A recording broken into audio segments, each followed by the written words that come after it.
Welcome, weary wanderer, to a journey beneath the gentle surface of a world where seasons turn slowly and kindness flows like morning dew. Tonight, we delve into the underground realm of one whose dedication runs deeper than the tunnels he calls home. This is the complete story of Mr. Resetti, guardian of saves, keeper of consequences, and protector of digital permanence in a world built on the simple joys of daily life. So settle in. Let the soft sounds of digging fade into your dreams and discover the profound tale of a mole whose mission spans decades. Far beneath the rolling hills and flower-dotted meadows where villagers spend their peaceful days fishing in crystal streams and chasing butterflies through fields of native fruit trees, there exists a world that few surface dwellers have ever glimpsed or imagined.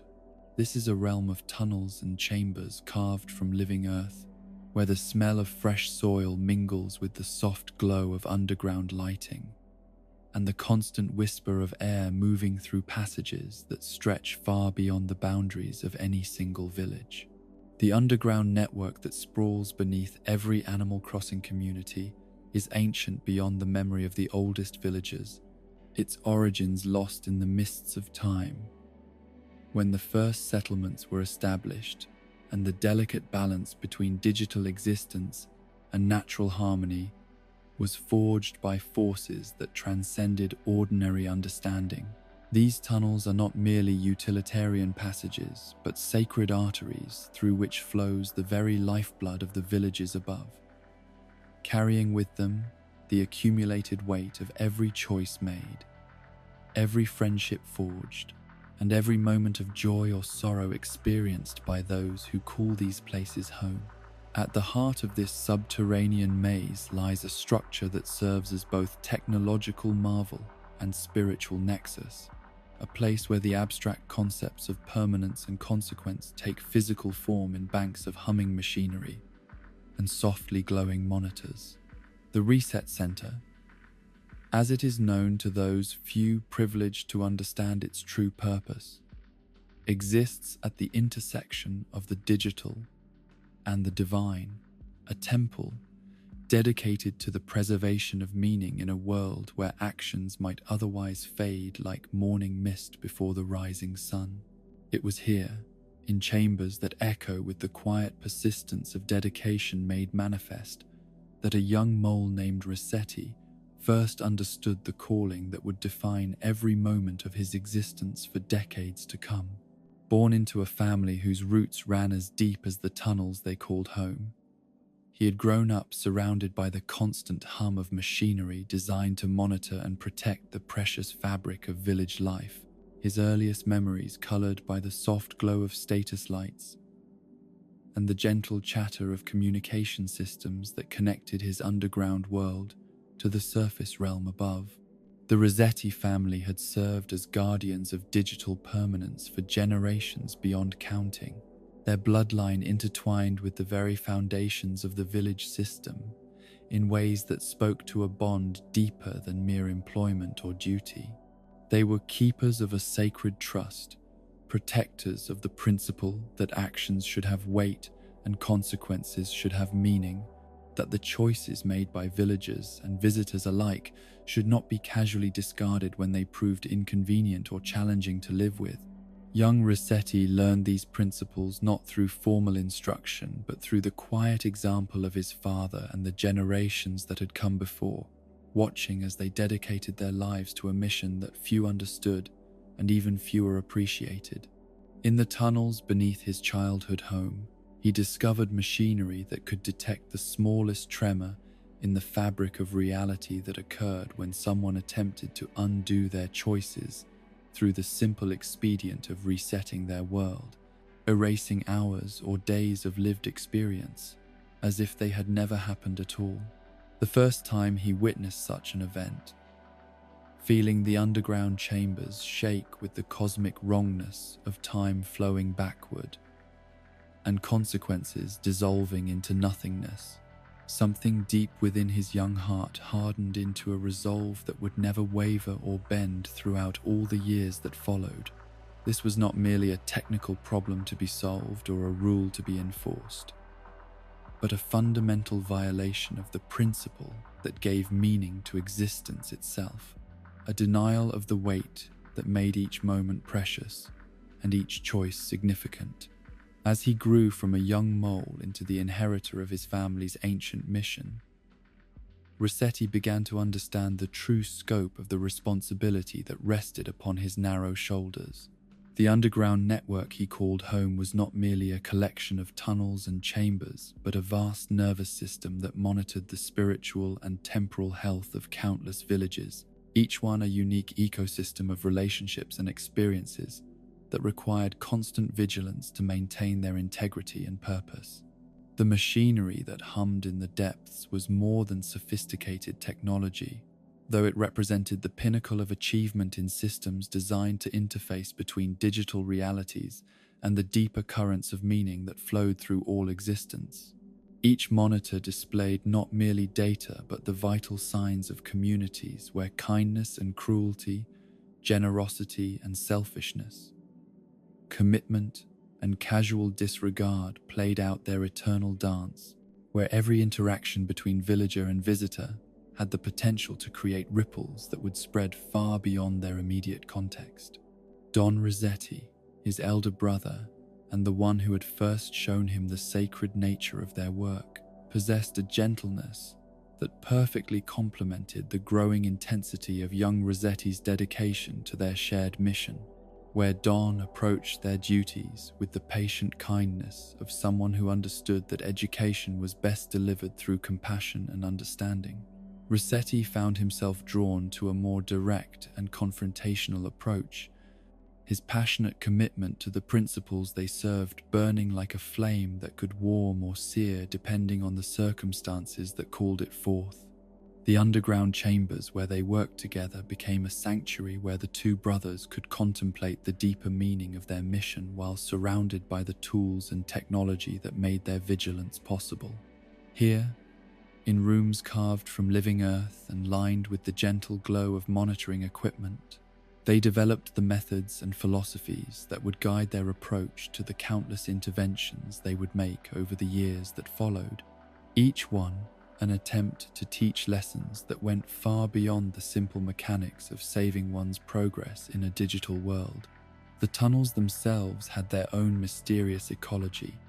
home to creatures and phenomena that existed at the margins of the surface world's understanding. Glowing mushrooms provided natural lighting in the deepest passages, while underground streams carried water that seemed to possess properties that defied easy explanation, as if the very earth itself had been imbued with the same spiritual significance that characterized everything else about the village system. It was in these tunnels that Resetti learned to move with the silent efficiency of someone who belonged to the underground realm as completely as the tree roots that penetrated the earth above or the minerals that formed the bedrock beneath his feet. His knowledge of the passages that connected every corner of the village system grew until he could navigate them with his eyes closed, following routes that had been worn smooth by generations of his family as they carried out their sacred duty of protecting the integrity of digital existence. The Reset Center itself existed at the convergence of multiple tunnel systems, its central chamber rising into a domed space where the most sophisticated monitoring equipment had been installed by craftsmen whose skills had been passed down through bloodlines that paralleled the Resetti family's own ancient heritage. The walls were lined with screens that displayed the status of villages scattered across the entire network, each one a window into a community where the fundamental questions of choice and consequence played out in countless small dramas of daily life. As Resetti mastered the operation of these systems, learning to read the subtle signs that preceded a reset attempt and developing the reflexes necessary to intervene before irreparable damage could be done to the fabric of village reality, he began to understand that his mission extended far beyond the technical aspects of data preservation. He was not merely protecting files or preserving game states, but safeguarding the very principle that made existence meaningful. The idea that actions should have weight, and that the passage of time should leave permanent marks upon the world. The philosophy that guided his approach to this work grew from roots that reached deep into the fundamental nature of the village system itself, drawing upon traditions and understandings that had been refined across generations of dedicated service. The surface world might appear to be a realm of simple pleasures and gentle pastimes, where the greatest concerns were the timing of seasonal events and the cultivation of friendships with neighbors. But beneath this peaceful facade lay currents of meaning that connected every individual choice to the larger tapestry of communal existence. When villagers made friends with visitors, when they chose to help or ignore requests for assistance, when they decided to maintain their community spaces or allow them to fall into neglect, they were participating in a grand experiment in the creation of meaning through commitment and consequence. Each choice created ripples that spread through the entire system, affecting not only the immediate participants, but also the subtle balance of forces that maintained the village's spiritual and temporal stability. Resetti understood, with the clarity that comes from years of dedicated observation and intervention, that the reset phenomenon represented more than mere inconvenience or the desire to undo mistakes. It was a fundamental challenge to the principle that suffering and joy, success and failure were equally necessary components of any meaningful existence. To allow resets to occur without consequence would be to transform the villages from communities where growth and learning could occur into playgrounds where nothing had permanent significance and no choice carried lasting weight. This understanding shaped his approach to every intervention he made, informing the passionate intensity with which he confronted those who sought to escape the consequences of their choices through the simple expedient of erasing them from existence. His words, delivered with the force of someone who had dedicated his entire life to protecting principles that most took for granted, carried within them not merely anger or frustration, but a profound concern for the spiritual welfare of those he confronted. In the deepest chambers of the Reset Center, where the most sensitive equipment monitored the subtle fluctuations in reality that preceded reset attempts, Resetti developed the techniques and technologies that would make his interventions possible. These systems, built upon foundations laid by his ancestors and refined through generations of dedicated service, allowed him to detect the first tremors of temporal instability and respond with a speed that bordered on the supernatural. The moment when a reset began, when the fabric of village reality started to unravel and time prepared to flow backward, erasing hours or days of lived experience, was accompanied by phenomena that few surface dwellers could have imagined or understood. The very air in the underground chambers would thicken with potential energy, while the monitoring equipment registered fluctuations that spoke of fundamental forces being disrupted and redirected. In these moments, Resetti would feel the weight of his mission with an intensity that burned like fire in his chest, driving him to respond with all the speed and determination that his training and dedication had made possible. The intervention itself required not merely technical skill, but a kind of spiritual fortitude that allowed him to project his consciousness across the barriers that normally separated the underground realm from the surface world, manifesting his presence in the moment before irreparable damage could be done to the timeline. This process was exhausting beyond ordinary understanding, requiring him to draw upon reserves of strength that existed at the very core of his being. Yet he never hesitated when the call to action came, understanding that each successful intervention preserved not merely data, but the fundamental integrity of existence itself. The first time Mr. Resetti witnessed the phenomenon that would define his life's work,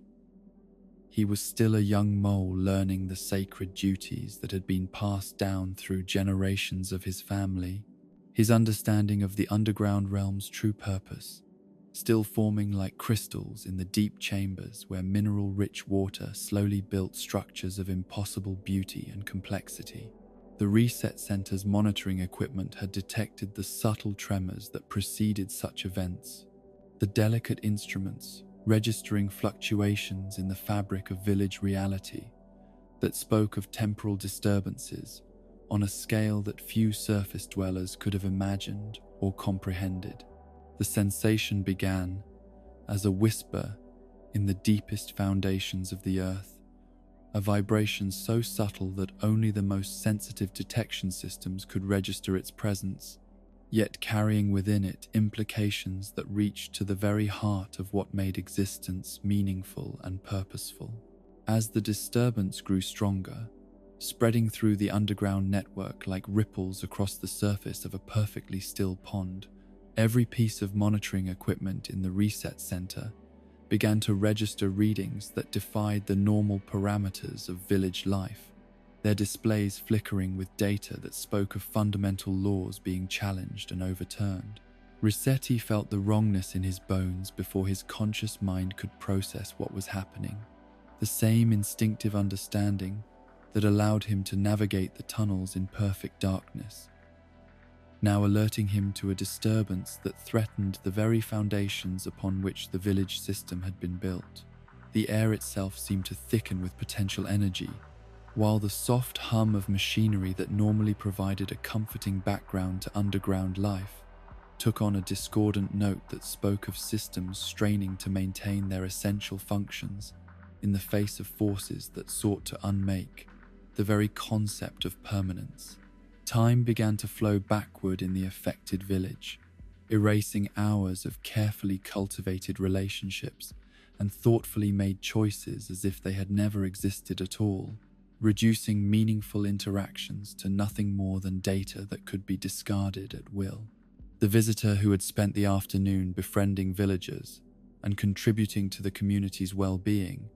was attempting to undo their actions through the simple expedient of resetting their experience, treating the living, breathing ecosystem of the village as nothing more than a game where mistakes could be erased without consequence or consideration for the spiritual damage such actions inflicted upon the delicate balance of forces that maintained harmony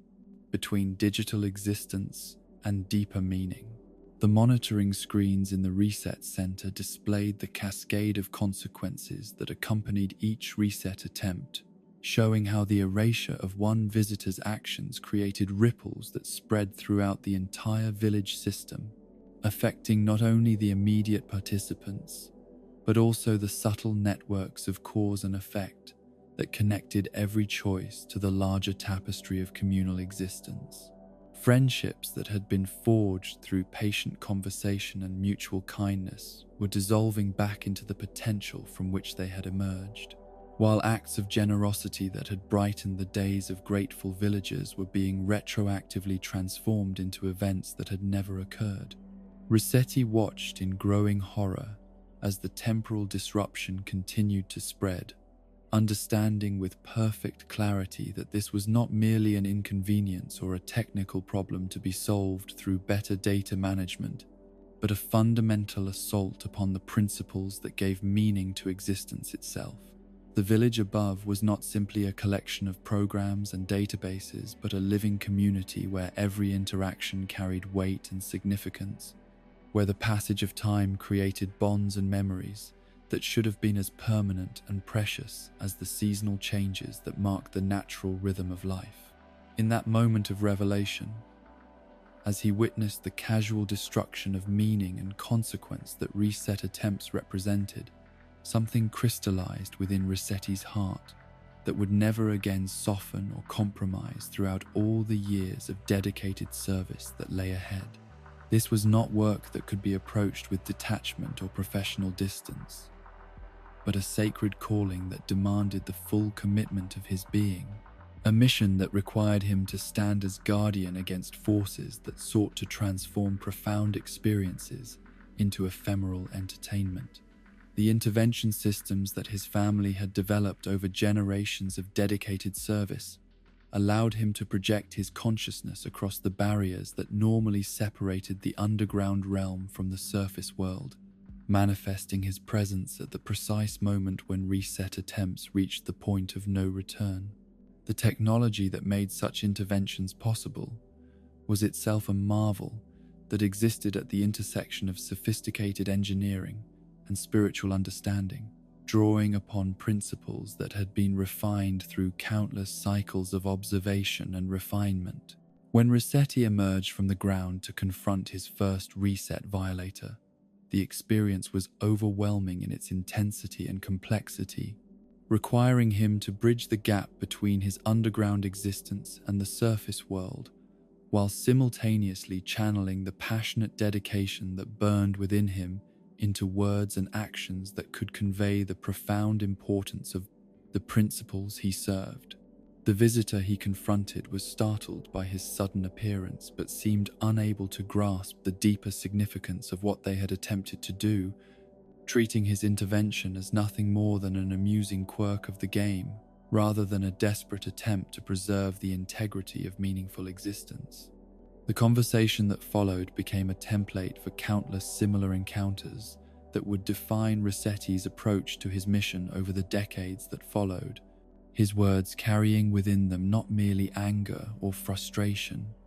but a profound concern for the spiritual welfare of those who sought to escape the consequences of their choices through temporal manipulation. He spoke of commitment and responsibility, of the weight that made each moment precious and each decision significant, his voice rising with passionate intensity as he tried to convey concepts that went far beyond the simple mechanics of data preservation. Yet even as he delivered his first lecture on the importance of living with one's choices and accepting the consequences of one's actions, Resetti understood that the task before him was far more complex and challenging than merely explaining principles that seemed self-evident to anyone who had dedicated their life to serving them. The surface world operated according to different rules and assumptions, where the concept of permanent consequence had been eroded by technologies that allowed for endless revision and correction, where the idea that suffering might be as valuable as joy in the creation of meaningful experience was often dismissed as outdated or unnecessarily harsh. The reset phenomenon, he realized, was not merely a technical capability that some visitors chose to abuse, but a reflection of deeper attitudes toward responsibility and commitment that characterized much of the world beyond the villages. In a realm where mistakes could be corrected through simple commands and uncomfortable situations could be escaped through the expedient of starting over, the idea that actions should have lasting weight and consequences should be embraced, rather than avoided, required a fundamental shift in perspective that could not be achieved through a single confrontation or lecture. This understanding shaped the development of his intervention techniques and educational philosophy, informing his decision to approach each reset violation, not as a simple rule enforcement issue, but as an opportunity to engage in deeper conversations about the nature of meaningful existence and the value of commitment in the face of difficulty. His words, delivered with the force of absolute conviction and the authority that came from years of dedicated service to principles larger than himself, were designed not merely to prevent specific reset attempts, but to plant seeds of understanding that might eventually flower into a more profound appreciation for the spiritual significance of choice and consequence. The Reset Surveillance Center, deep in the heart of the underground network, became both his command post and his sanctuary, the place where he could monitor the subtle signs that preceded reset attempts while contemplating the philosophical implications of his mission. The chamber was filled with the soft hum of machinery, designed to interface between digital realities and the deeper currents of meaning that flowed through all existence. Its walls lined with screens that displayed the vital signs of communities, where the fundamental questions of responsibility and commitment played out in countless small dramas of daily life. From his position at the center of this web of observation and intervention, Resetti could sense the approaching reset attempts before they reached the critical threshold, feeling the disturbances in the fabric of village reality like a spider sensing vibrations in its web. Each detected anomaly triggered a cascade of preparation and response, as systems that had been refined through generations of dedicated service prepared to project his consciousness across the barriers that separated his underground realm from the surface world above. The emotional toll of constant vigilance against reset violations was something that Resetti had not fully anticipated when he first accepted the sacred duty that defined his existence. Each intervention required him to channel his passionate dedication to the principles he served into confrontations that were exhausting not merely in their technical demands but in their spiritual and emotional intensity. To witness the casual destruction of meaning and consequence on a daily basis, to see visitors treat the profound experiences of village life as nothing more than entertainment that could be discarded at will, created a weight of sorrow and frustration that accumulated over time like sediment in a slowly flowing river. Yet even as the burden of his mission grew heavier with each passing day, Resetti never wavered in his commitment to the principles that guided his work. The underground chambers where he spent his solitary hours were filled with evidence of the positive impact his interventions had achieved. Testimonials from visitors who had initially resented his confrontational approach, but eventually came to understand the deeper wisdom embedded in his passionate lectures about responsibility and commitment. The delicate balance between freedom and responsibility that characterized healthy village life required constant monitoring and occasional intervention, a truth that Resetti understood with the clarity that came from years of dedicated observation. The villages were designed to be spaces where visitors could explore different approaches to community involvement and personal growth, where the consequences of choices were real enough to provide meaningful feedback but not so harsh as to discourage experimentation and learning. Reset attempts threatened to disrupt this careful balance by removing consequence from the equation entirely, transforming villages from communities where growth and learning could occur into playgrounds where nothing had permanent significance, and no choice carried lasting weight. The spiritual damage that such disruption inflicted upon the village ecosystem extended far beyond the immediate participants, affecting the subtle networks of meaning and purpose that connected every individual choice to the larger tapestry of communal existence. In the deepest chambers of the Reset Center, where the most sensitive equipment monitored the subtle fluctuations in reality that preceded temporal disturbances, Resetti developed an almost supernatural ability to predict and respond to reset attempts before they could inflict irreparable damage upon the fabric of village life. His interventions became increasingly sophisticated and precisely timed, manifesting at the exact moment when his words could have maximum impact while the memory of consequences was still fresh in the minds of those who sought to escape them. The underground workers who supported the Reset surveillance operations became his closest companions in a mission that few others could fully understand or appreciate. Their shared dedication to the preservation of digital permanence, creating bonds that were forged in the depths of the earth and tempered by years of thankless service to principles that the surface world often took for granted. These relationships, built upon mutual respect and common purpose, provided Resetti with the emotional support necessary to sustain his passionate commitment to a mission that demanded everything he had to give. The philosophy that guided his approach to reset interventions evolved constantly as his understanding of human nature and digital behavior deepened through countless encounters with visitors whose attitudes toward responsibility and commitment spanned the entire spectrum of possibility. Some approached their village experiences with the same casual disregard they might show toward any form of entertainment, treating reset violations as minor infractions that deserved nothing more than momentary inconvenience. Others carried deeper guilt and understanding, recognizing that their attempts to escape consequence represented a betrayal of principles they intellectually supported, even if they struggled to live up to them in practice. Each category of violator required different approaches and techniques,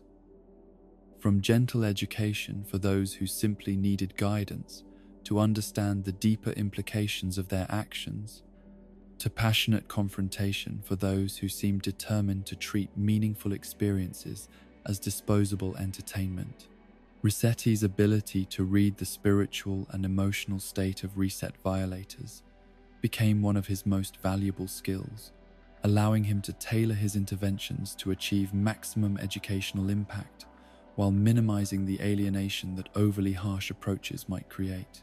The success of his educational mission could be measured not merely in the reduction of repeat violations, but in the subtle changes he observed in visitor behavior patterns over time, as those who had experienced his interventions began to approach their village experiences with greater thoughtfulness and commitment.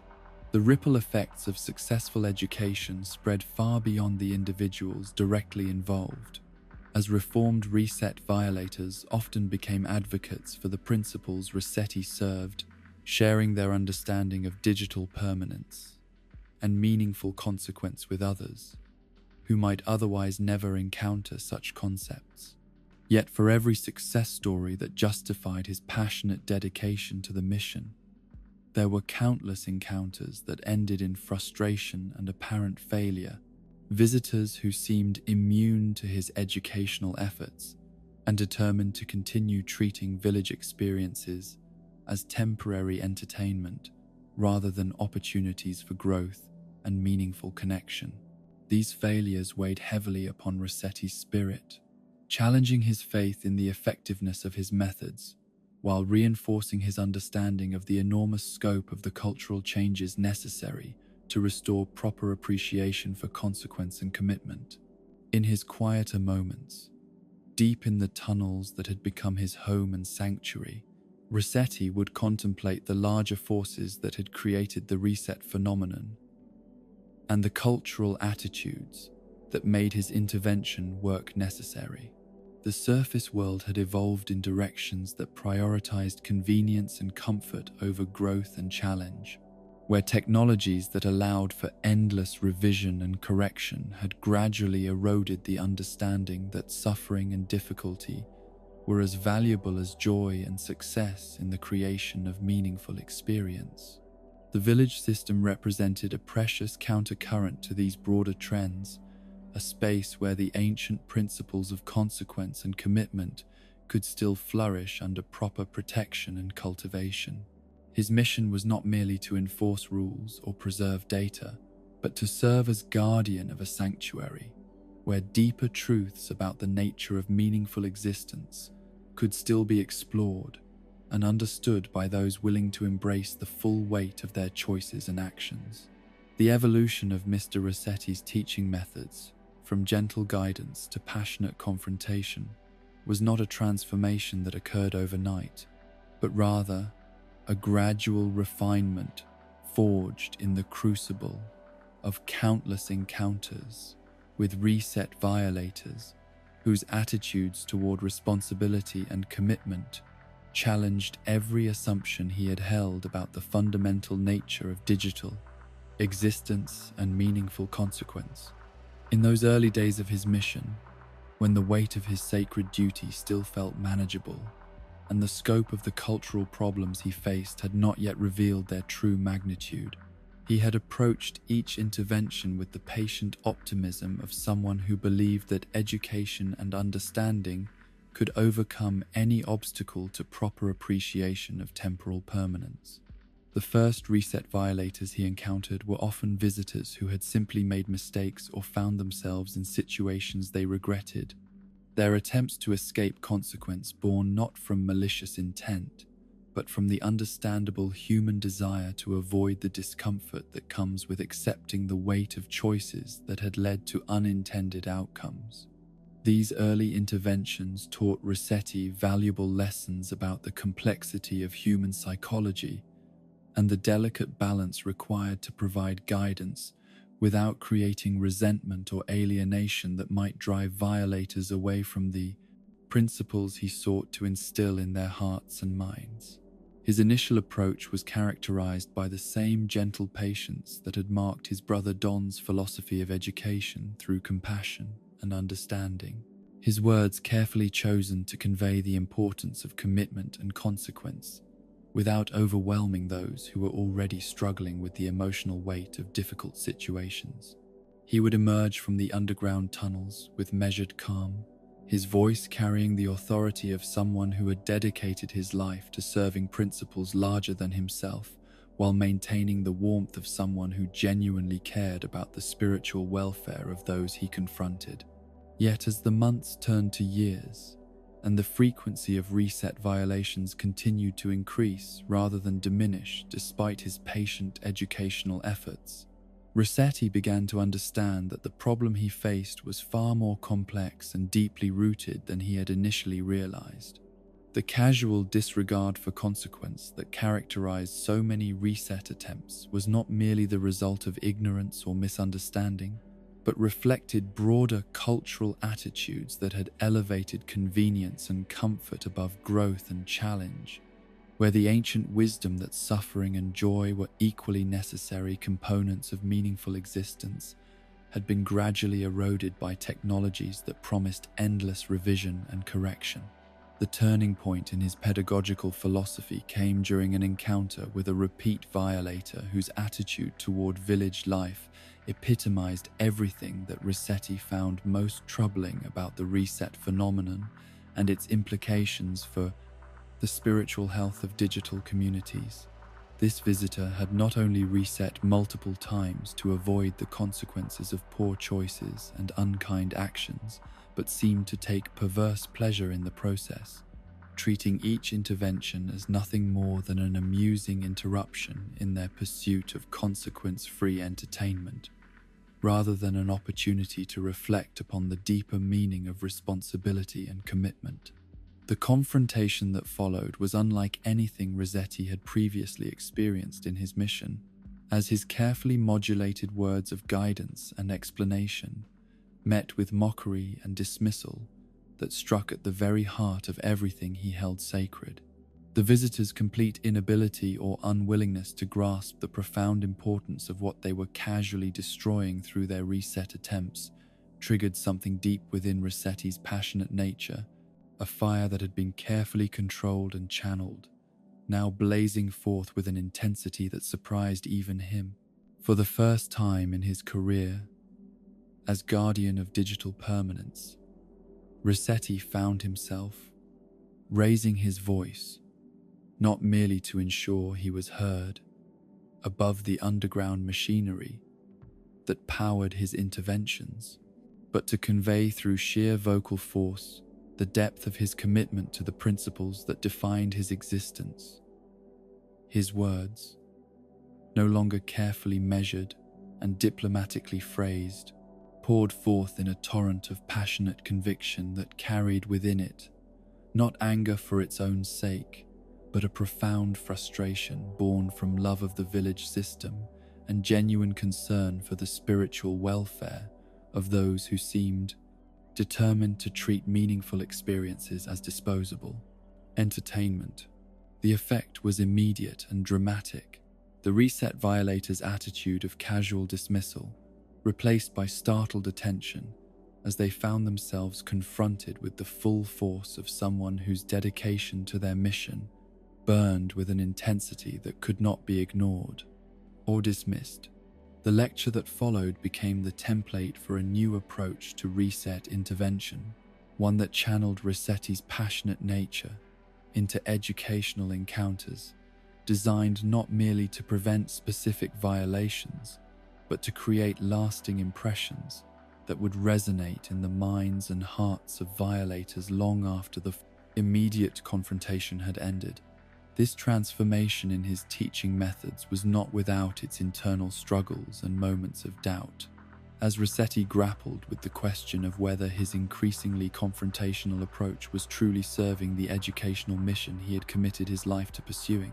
the underground chambers where he spent his solitary hours became spaces for deep contemplation of the complex relationship between compassion and discipline, between gentle guidance and forceful intervention. As he sought to understand how his passionate dedication to the principles of consequence and commitment could be channeled in ways that would achieve maximum educational impact without crossing the line into cruelty or vindictiveness. The psychology behind his harsh exterior was rooted not in anger or contempt for those he confronted, but in a love so deep and comprehensive that it encompassed not merely the immediate welfare of individual visitors, but the long-term spiritual health of the entire village system and the principles upon which meaningful digital existence dépended. His raised voice and passionate lectures were the external manifestations of an internal fire that burned with concern for the consequences of allowing reset violations to continue unchecked, understanding that each successful temporal manipulation not only damaged the specific village involved, but contributed to a broader erosion of the cultural understanding that made consequence and commitment valuable and necessary. The development of his signature speeches and lengthy monologues became an art form in itself, as Resetti refined his ability to weave together philosophical principles, practical examples, and emotional appeals into extended discourses that could penetrate even the most resistant attitudes toward responsibility and commitment. These lectures drew upon his deep understanding of human nature and digital behavior, accumulated through years of observation and intervention, creating verbal constructions that were designed to address not merely the immediate violation, but the underlying thought patterns and assumptions that had made such violations seem acceptable or reasonable. Each speech was carefully structured to build from basic principles of cause and effect toward more complex explorations of the relationship between freedom and responsibility, using examples drawn from village life to illustrate abstract concepts in ways that even the most philosophically disinclined visitors could understand and internalize. The repetitive nature of certain phrases and concepts was not accidental,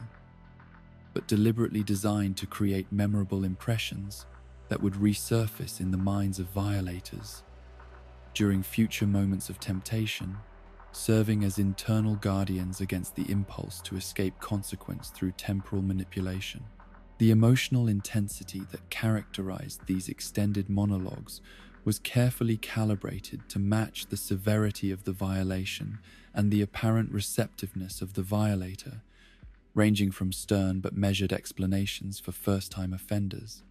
to passionate tirades that could last for considerable periods when dealing with repeat violators whose attitudes suggested fundamental resistance to the principles of consequence and commitment. Resetti's ability to read the spiritual and emotional state of those he confronted became one of his most valuable skills, allowing him to adjust his approach in real time to achieve maximum educational impact, while minimizing the risk of creating lasting alienation or resentment. The apparent harshness of his confrontational teaching style often obscured the deeper compassion that motivated every aspect of his mission,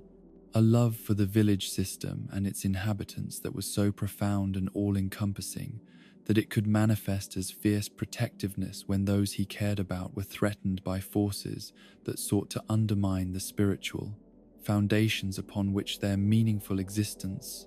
depended. His passionate lectures were not expressions of personal anger, but desperate attempts to convey the urgency of principles that he understood with perfect clarity, but that others seemed unable or unwilling to grasp without significant emotional intervention.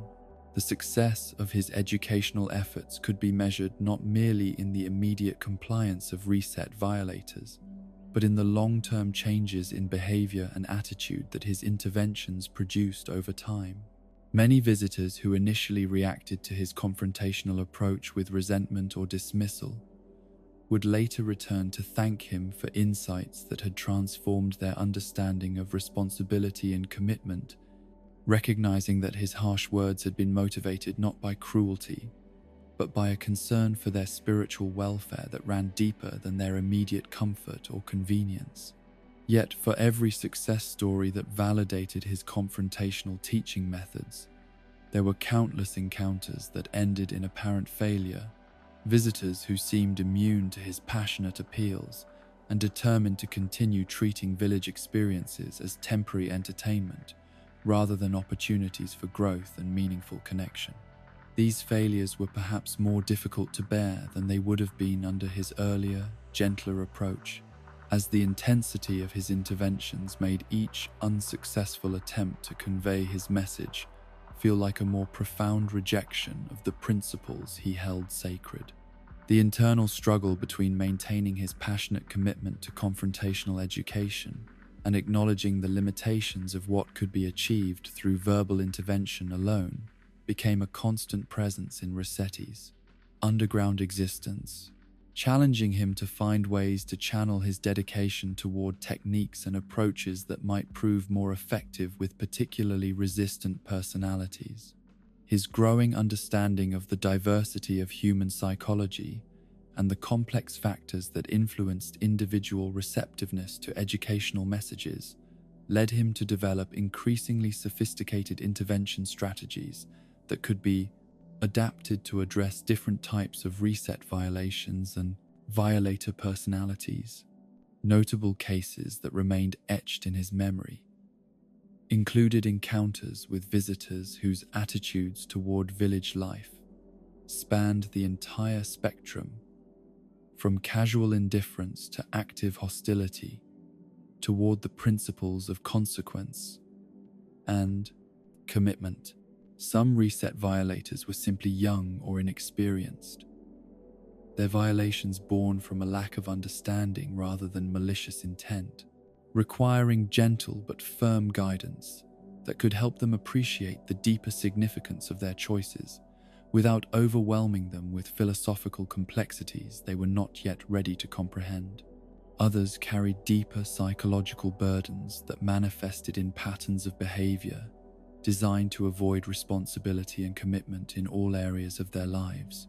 their reset violations serving as symptoms of broader issues that could not be addressed through simple education about digital permanence, but required more comprehensive approaches to help them understand the relationship between accepting consequence and achieving personal growth.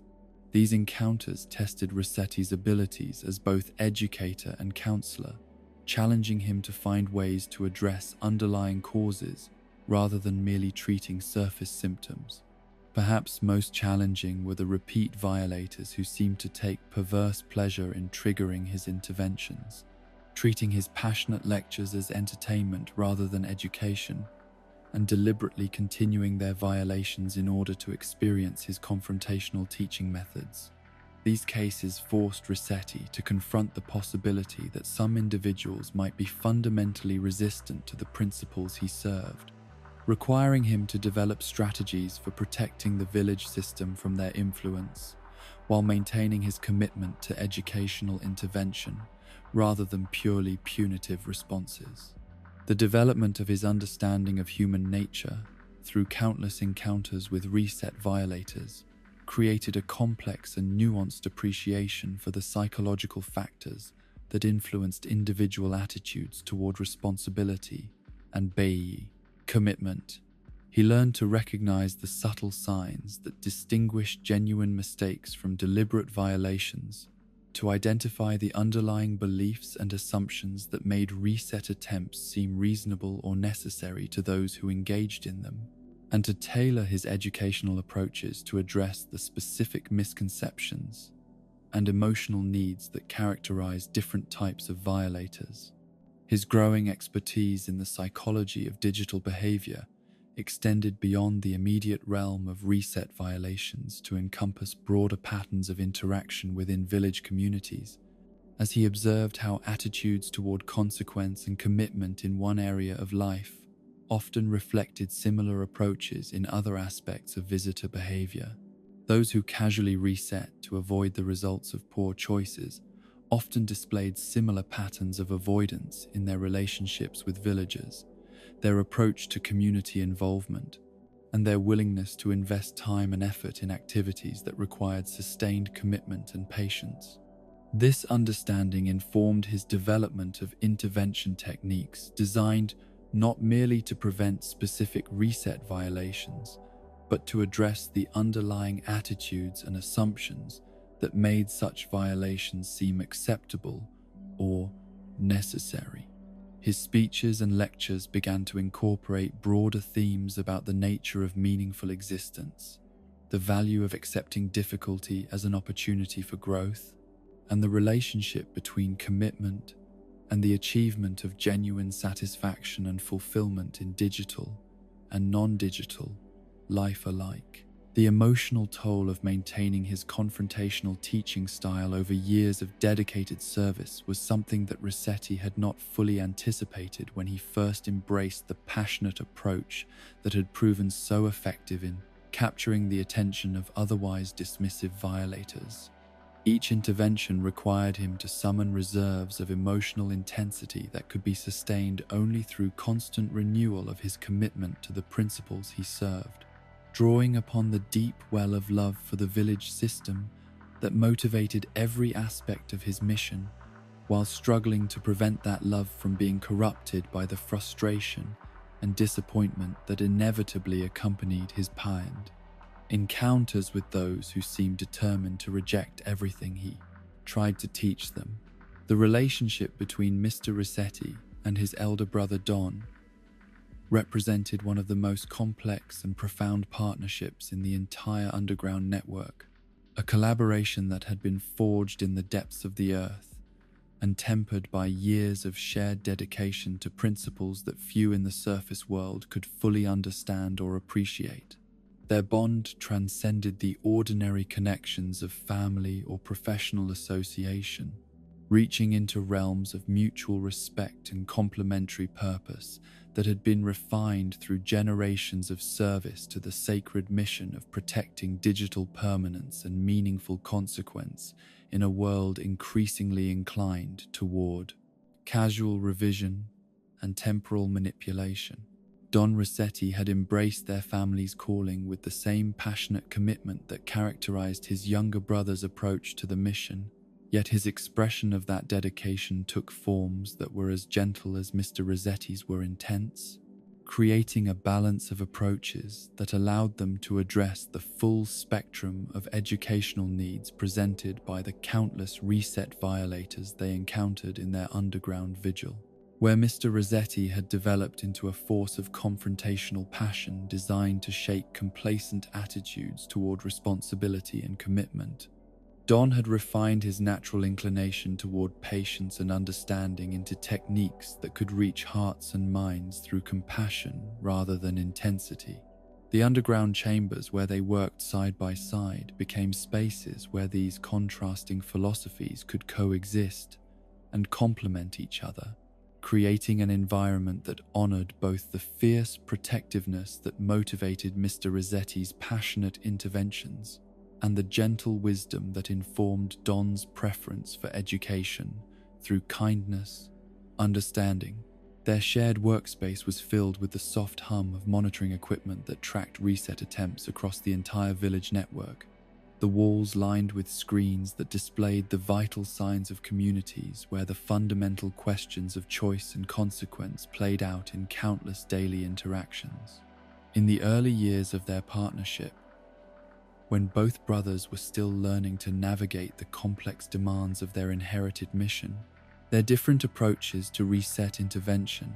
had occasionally created tension and disagreement about the most effective methods for conveying the importance of temporal permanence to violators, who seemed determined to treat village experiences as disposable entertainment. Don's instinctive preference for gentle guidance and patient explanation had sometimes clashed with Mr. Resetti's growing conviction that only confrontational intensity could penetrate the casual indifference that characterized so many reset attempts. These philosophical differences had led to extensive discussions in the deepest tunnels of their underground domain, conversations that stretched through long nights as the brothers worked to reconcile their contrasting temperaments with their shared commitment to the principles that defined their existence. Don would argue for the power of compassion to transform hearts and minds, his words carrying the quiet authority of someone who had witnessed the positive effects of patient education and gentle correction. Mr. Resetti would counter with passionate appeals for the necessity of intensity in the face of attitudes that seemed immune to subtlety, his voice rising with the fervor of someone who had seen too many gentle interventions dismissed or ignored by violators who interpreted kindness as weakness. Yet, beneath these surface disagreements lay a deeper understanding that their contrasting approaches were not competing philosophies, but complementary aspects of a more comprehensive educational strategy, one that could address the full range of psychological and spiritual needs presented by the diverse population of reset violators they encountered in their daily mission. Don's gentle methods proved most effective with first-time violators who had made honest mistakes or found themselves in difficult situations, his patient explanations helping them understand the importance of accepting consequence. Without overwhelming them with philosophical complexities they were not yet ready to comprehend. Mr. Resetti's confrontational techniques, by contrast, were essential for reaching repeat violators and those whose attitudes toward village life suggested fundamental resistance to the principles of responsibility and commitment. His passionate intensity serving as a shock treatment designed to penetrate layers of casual indifference and create lasting impressions that would resonate long after the immediate intervention had ended. Together, their combined approaches created a comprehensive system of education and correction that could adapt to address almost any type of reset violation and violator personality. The development of their partnership into a seamlessly coordinated operation required years of careful refinement and mutual adjustment, as each brother learned to recognize the situations where his particular approach would be most effective while deferring to his siblings' expertise in cases that called for different techniques. Don became adept at identifying violators whose psychological and emotional states suggested they would respond better to gentle guidance, his natural empathy allowing him to sense the underlying vulnerability that often accompanied reset attempts born from frustration or disappointment rather than malicious intent. Mr. Resetti, for his part, developed an equally sophisticated ability to recognize the signs that distinguished genuine remorse from casual dismissal, his growing understanding of human psychology allowing him to identify violators whose attitudes required the kind of intensive intervention that only his passionate approach could provide. The underground chambers where they monitored reset attempts became laboratories for the study of digital behavior and human nature, their accumulated observations creating a body of knowledge about the relationship between attitude and action that informed every aspect of their educational mission. The family history that bound them together reached back through generations of underground service, their bloodline intertwined with the very foundations of the village system in ways that spoke to connections deeper than mere employment or professional duty. The tunnels where they had grown up were filled with the artifacts and memories of ancestors who had dedicated their lives to the same sacred mission, their portraits and personal effects serving as constant reminders of the weight of tradition and expectation that rested upon the current generation of guardians. Their father had been a legendary figure in the underground community, his innovations in reset detection and intervention techniques forming the foundation upon which his sons had built their own approaches to the mission. The stories passed down through family tradition spoke of a mole whose dedication to the principles of consequence and commitment had been absolute, whose interventions had saved countless villages from the spiritual damage that unchecked reset violations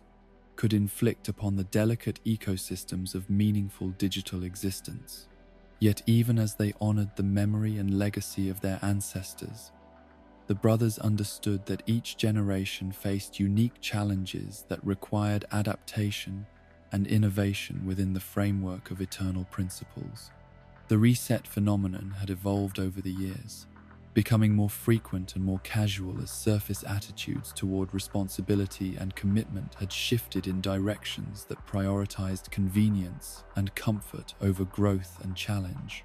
These changes demanded new approaches and techniques while maintaining fidelity to the fundamental mission that had defined their family's purpose for generations beyond counting.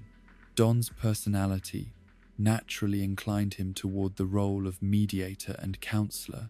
His approach to reset intervention, characterized by patient listening and gentle guidance that sought to understand the underlying causes of temporal manipulation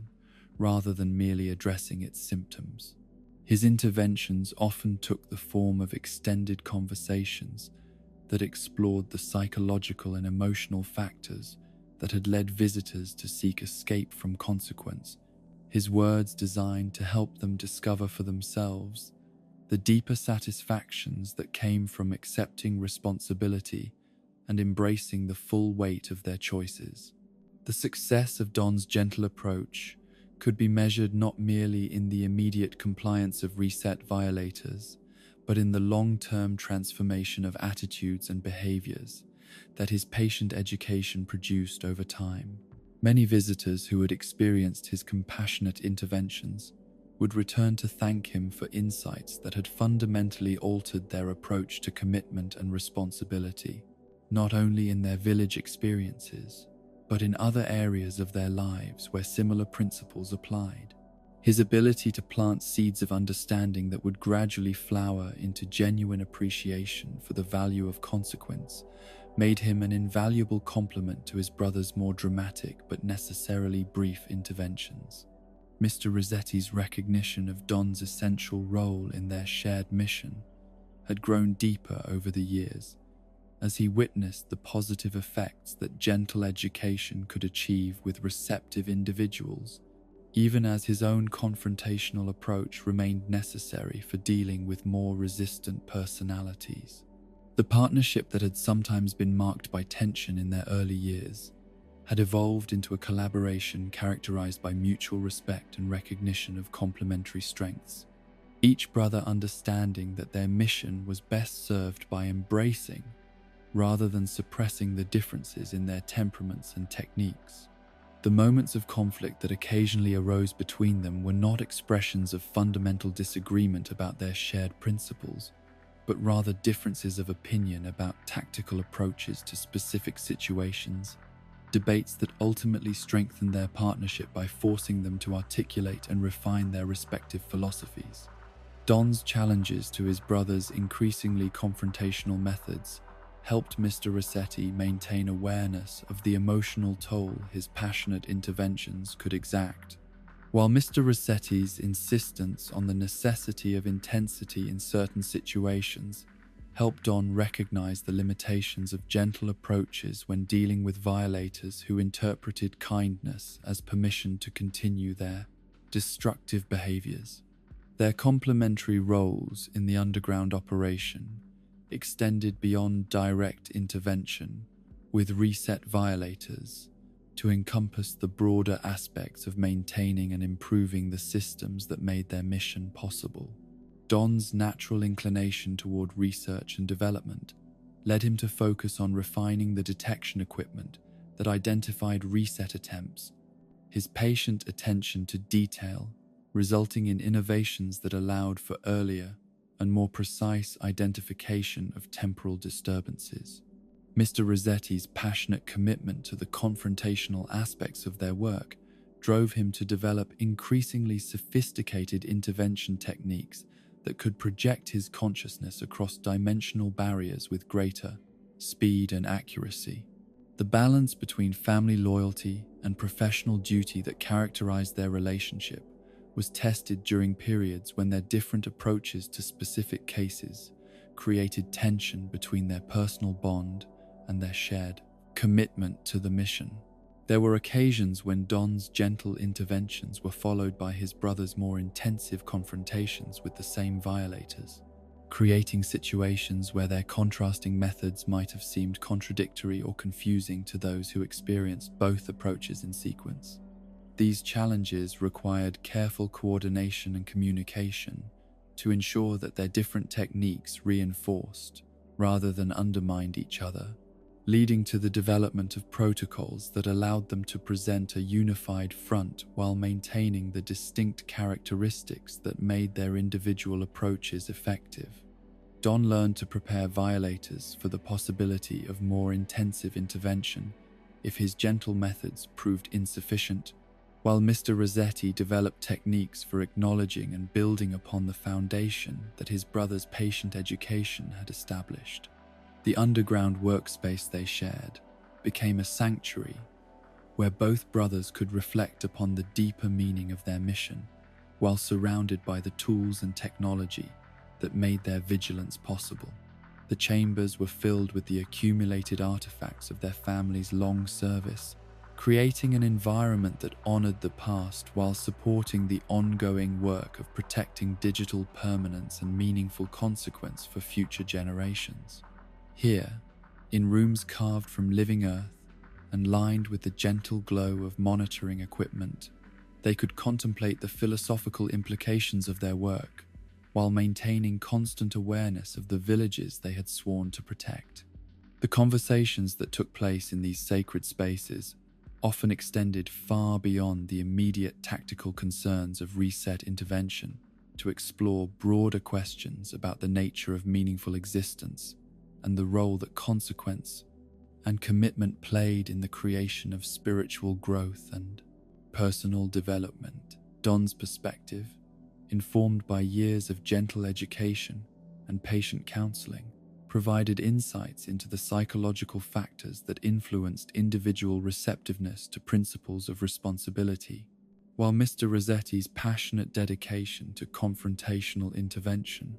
offered understanding of the cultural forces that had made their mission necessary. Their mutual recognition of the essential nature of their partnership had deepened over the years into something approaching reverence for the way their contrasting approaches could combine to create educational experiences that neither could have achieved alone. Don's gentle preparation often made Mr. Resetti's passionate interventions more effective by establishing emotional connections that allowed intense messages to penetrate resistant attitudes, while Mr. Resetti's confrontational follow-up sometimes provided the intensity necessary to ensure that Don's patient lessons would be remembered and internalized, rather than dismissed as mere pleasantries. The family traditions that had shaped their approach to the underground mission included not only techniques and technologies passed down through generations, but also philosophical understandings about the relationship between individual, choice, and communal responsibility that informed every aspect of their work. Their ancestors had understood that the protection of digital permanence was not merely a technical challenge, but a spiritual calling that required complete dedication to principles larger than personal comfort or convenience, a lesson that both brothers had internalized despite their very different expressions of that commitment. The legacy they would eventually pass on to future generations would include not only the innovations and improvements they had made to the systems of reset detection and intervention, but also the model of collaborative partnership they had developed, demonstrating how contrasting temperaments and approaches could be harmonized in service of shared principles. Their example would serve as proof that the underground mission was large enough to encompass different methods and personalities while maintaining fidelity to the fundamental values that had guided their family's service for generations beyond counting, ensuring that the sacred work of protecting meaningful consequence would continue regardless of the specific individuals called to serve its eternal purpose. The psychological burden of Mr. Resetti's underground existence was something that accumulated slowly over the years of his dedicated service, like sediment depositing in the deepest chambers of his subterranean world. Each failed intervention and dismissed lecture, adding another layer to the weight that pressed down upon his spirit with increasing intensity as time passed, and the scope of his seemingly impossible mission became ever more apparent. The isolation that characterized his daily life was not merely physical, though the tunnels that had become his home and sanctuary were indeed far removed from the warm sunlight and gentle breezes that graced the surface world, but psychological and spiritual as well, stemming from the profound disconnect between his passionate commitment to principles that few understood and the casual indifference with which most of the surface world treated concepts that he held as sacred as life itself. In the early years of his mission, when his faith in the power of education and intervention had been unshakable, and his belief in the fundamental capacity of individuals to embrace responsibility and commitment had sustained him through even the most challenging encounters with reset violators, the isolation had seemed a small price to pay for the privilege of serving principles larger than himself. The underground chambers where he spent his solitary hours had felt like temples dedicated to the preservation of meaning and consequence, their walls lined with monitoring equipment that connected him to every corner of the village network and made him feel like an integral part of something vast and purposeful. Yet, as the years accumulated and the frequency of reset violations continued to increase rather than diminish despite his tireless efforts at education and intervention,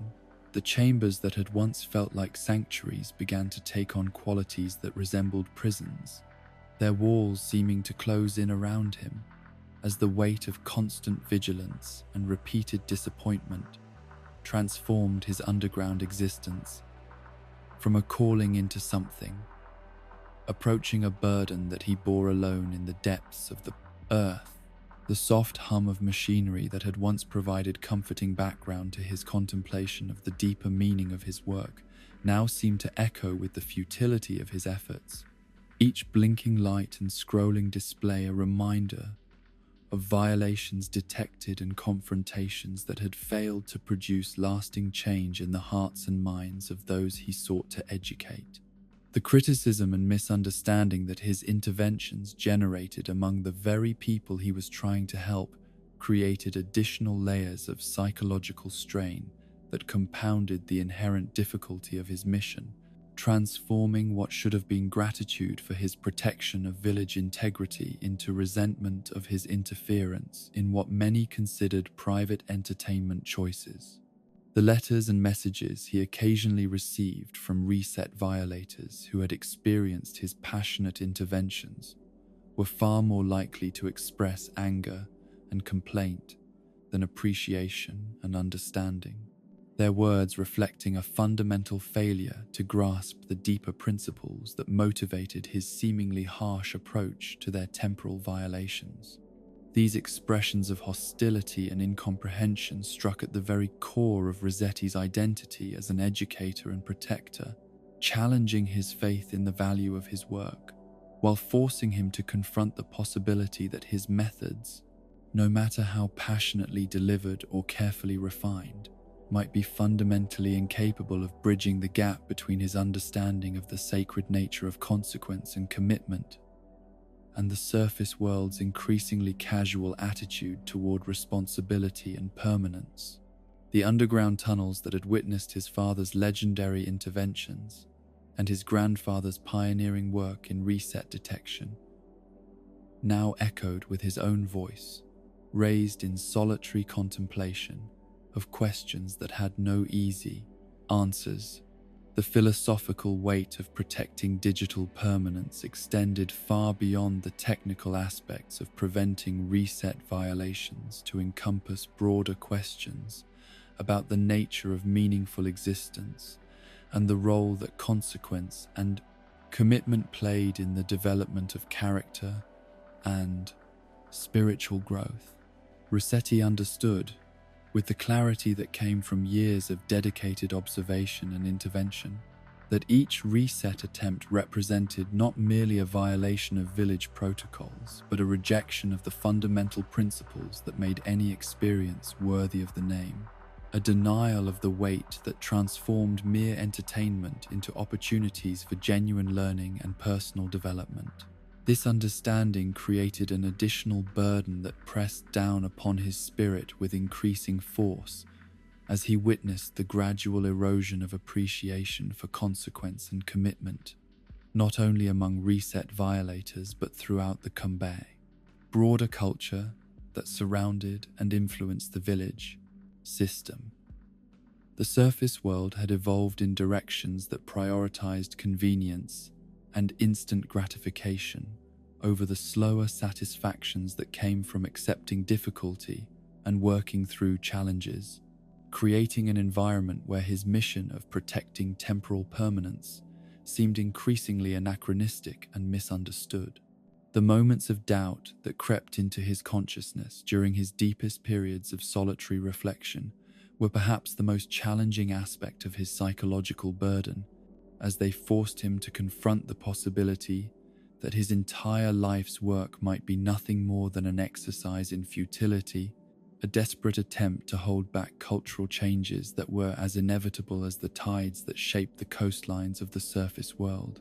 These dark thoughts would arise in the quiet hours between reset alerts, when the monitoring equipment displayed the peaceful rhythms of village life, and he was left alone with his contemplations of the meaning and purpose of his underground existence. The relationship between his passionate commitment to his mission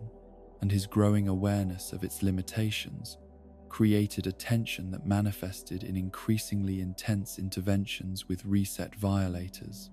as if he could somehow compensate for the broader cultural indifference to his principles by channeling ever greater amounts of emotional energy into individual confrontations. His speeches and lectures grew longer and more philosophically complex, driven by a desperate need to convey not merely the immediate importance of avoiding reset violations, but the entire framework of understanding that made such violations spiritually and intellectually reprehensible. Yet, even as his interventions became more intense and comprehensive, the feedback he received from the surface world suggested that his efforts were achieving diminishing returns, with many reset violators interpreting his passionate lectures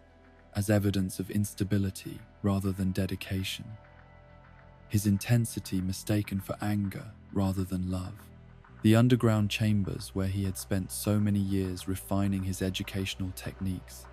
now seemed to echo with the voices of those who had dismissed his interventions as excessive or inappropriate,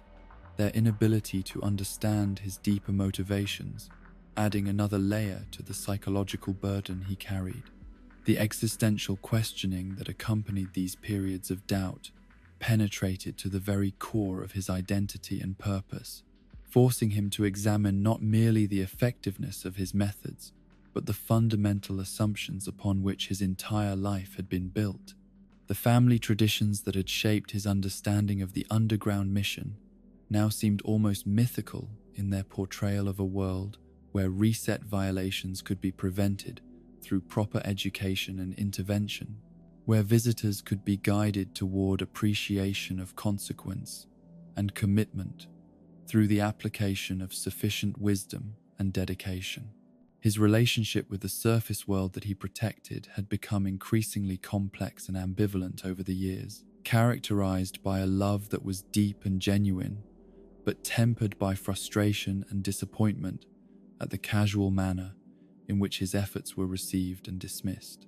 The villages he monitored from his underground chambers were filled with beauty and wonder that never failed to move his spirit, their seasonal rhythms and gentle communities representing everything he found most precious about digital existence. Yet they were also populated by visitors whose attitudes toward responsibility and commitment seemed to embody everything he found most troubling about contemporary culture. The sacrifice of personal happiness that his mission demanded had seemed worthwhile when he believed that his work was making a meaningful difference in the spiritual health of the village system. But as the years accumulated and the evidence mounted that reset violations were increasing rather than decreasing despite his interventions, the price of his dedication began to seem disproportionate to the results he was achieving. The underground tunnels that had been his home for so long now felt like monuments to missed opportunities and abandoned possibilities, chambers where he might have lived a different kind of life if he had not committed himself so completely to principles that the rest of the world seemed determined to reject. The loneliness that pervaded his existence was not merely the absence of companionship, though his underground lifestyle certainly limited his opportunities for meaningful social interaction, but a deeper isolation that stemmed from his unique position as guardian of principles that few others shared or understood. Even his relationship with his brother Don, despite their shared commitment to the family mission, was complicated by their different approaches to reset intervention and their contrasting temperaments, creating a partnership that was professionally effective but personally challenging in ways that added to, rather than alleviated, his sense of solitary burden. The weight of constant vigilance that his mission required had transformed what should have been natural rhythms of work and rest into an endless cycle of monitoring and intervention that allowed for little respite or renewal of spirit. The underground chambers that housed the reset detection equipment never truly slept, their constant humming and blinking, creating an environment where the boundary between day and night became meaningless, and the pressure of potential violations created a state of perpetual tension that gradually wore down even his brace. Legendary reserves of dedication and commitment. Understanding his place in the larger Animal Crossing ecosystem had become both a source of comfort and an additional burden, as Resetti's years of service provided him with insights into the complex relationships and dependencies that connected every aspect of village life to every other aspect in ways that surface dwellers rarely recognized or appreciated. He could see how his work protecting digital permanence supported the efforts of other guardians and caretakers who maintained different aspects of the village system, from Tom Nook's careful cultivation of economic stability to KK Slider's provision of cultural enrichment through music and performance. Yet this understanding also revealed the fragility of the entire system and the extent to which its continued functioning depended upon the dedication of individuals whose work was largely invisible and frequently unappreciated by those who benefited from their efforts. The reset violations he spent his life confronting were merely symptoms of broader attitudes that threatened not only temporal permanence, but the entire framework of meaning and purpose that made village life something more than mere entertainment, something worthy of the devotion and sacrifice that he and others had given so freely. The accumulated wisdom that his years of underground service had provided came at a cost that he had not fully anticipated when he first embraced his family's calling, as each insight into the nature of human psychology and digital behavior was purchased with experiences that challenged his faith in the fundamental goodness and educability of those he served. The understanding he had gained about the complex factors that influenced individual attitudes toward responsibility and commitment was valuable beyond measure,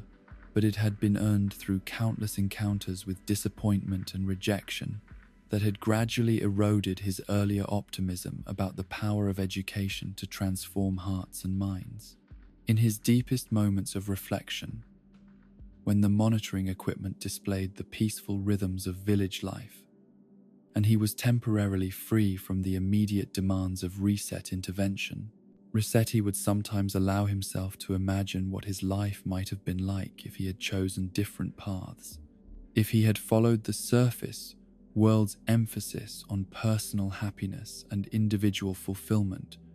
rather than dedicating himself to the thankless task of protecting principles that few understood or valued. These moments of alternative contemplation were both a source of comfort and additional pain, offering glimpses of roads not taken while reinforcing his awareness of the choices that had led him to his current state of isolated dedication. The understanding that his mission would continue, regardless of his individual participation, that the underground network and its sacred purpose would endure,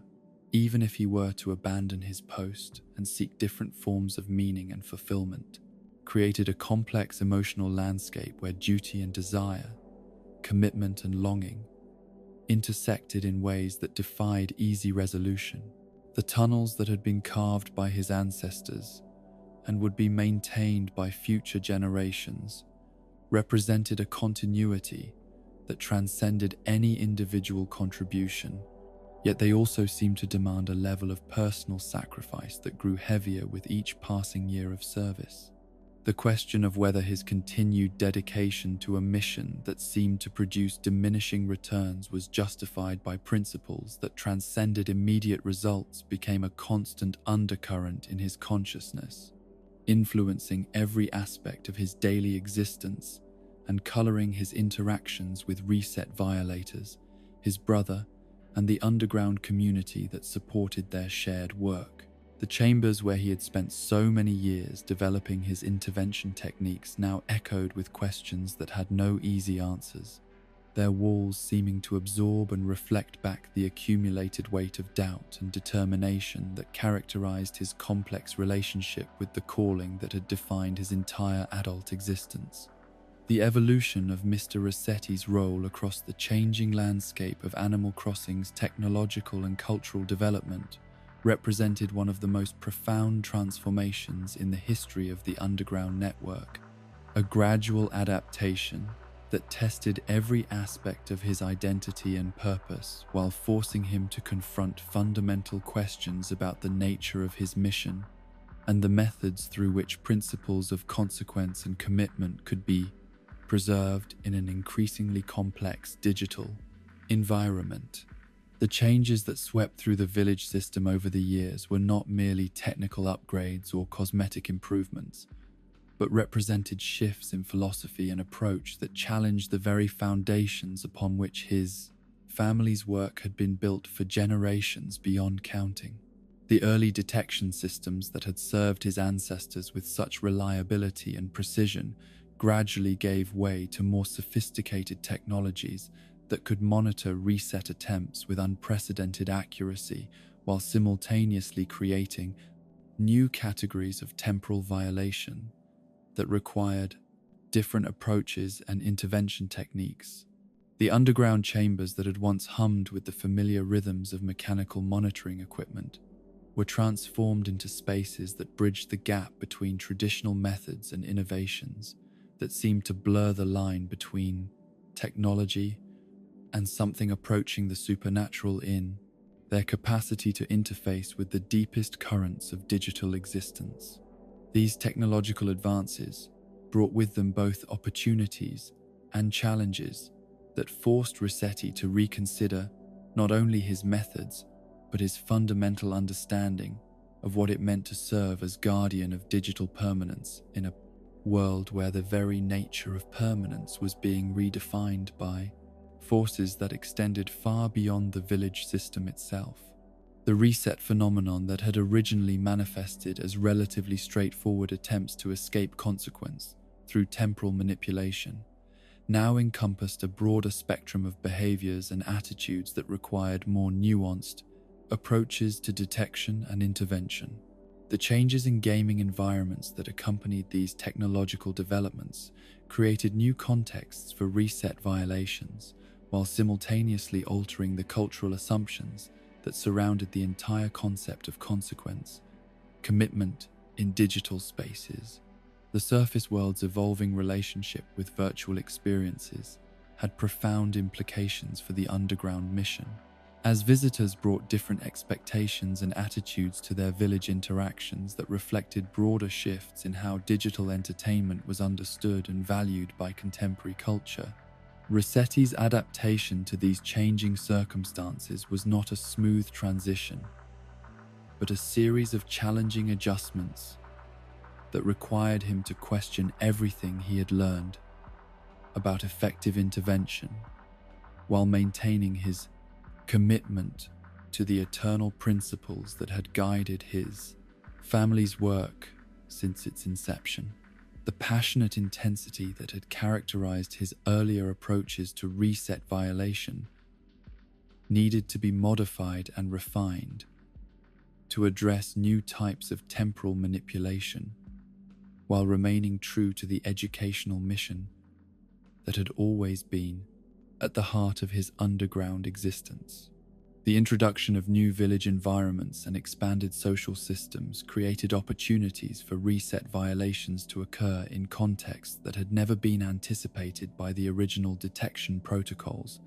forcing Resetti and his underground colleagues to develop new methods of monitoring and intervention that could address violations occurring across multiple dimensional spaces and complex social networks.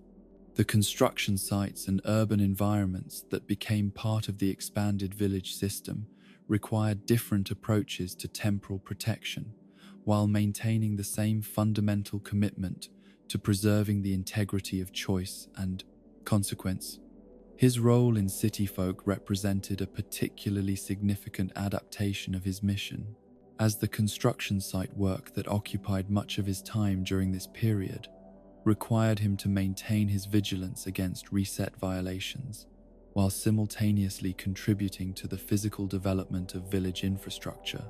The combination of traditional underground surveillance with surface-level construction activities created new challenges for maintaining the separation between his protective mission and his more visible contributions to community development, forcing him to develop techniques for projecting his consciousness across dimensional barriers while his physical form was engaged in manual labor above ground. The construction work itself became a form of meditation and philosophical reflection, as the physical act of building and creating provided a tangible counterpoint to the more abstract aspects of his educational mission. The tools and materials he worked with during this period carried their own lessons about permanence and impermanence, the relationship between intention and result, and the importance of laying solid foundations for structures that would need to endure across time and changing circumstances. The shift from purely confrontational intervention to more advisory roles represented perhaps the most challenging adaptation of Resetti's career, requiring him to channel his passionate commitment to consequence and commitment into forms of guidance that could be more easily accepted and internalized by visitors whose attitudes toward responsibility had been shaped by cultural forces that prioritized comfort and convenience over growth and challenge. The development of advisory techniques that could convey the same essential principles through gentler means required him to examine and refine every aspect of his educational philosophy, while maintaining fidelity to the core values that had defined his family's work for generations. New Leaf's introduction of softer approaches to reset intervention created opportunities for Resetti to explore different aspects of his calling, while simultaneously challenging him to find ways to preserve the intensity and passion that had made his earlier methods effective with particularly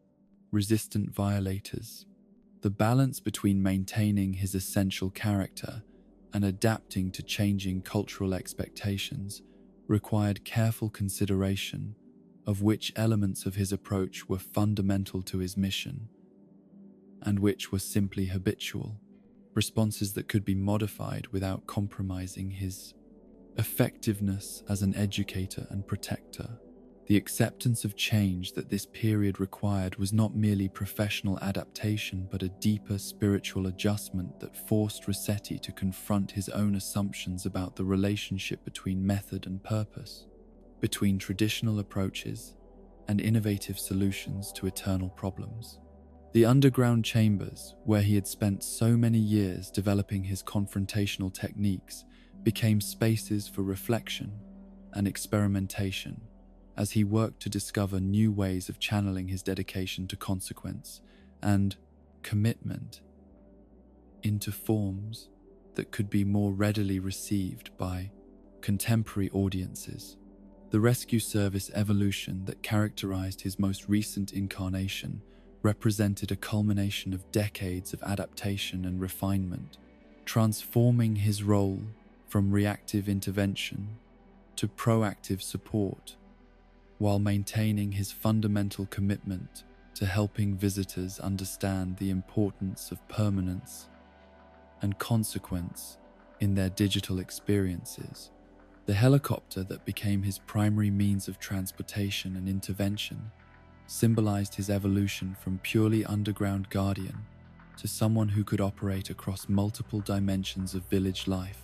while maintaining his crew's essential mission of protecting temporal integrity.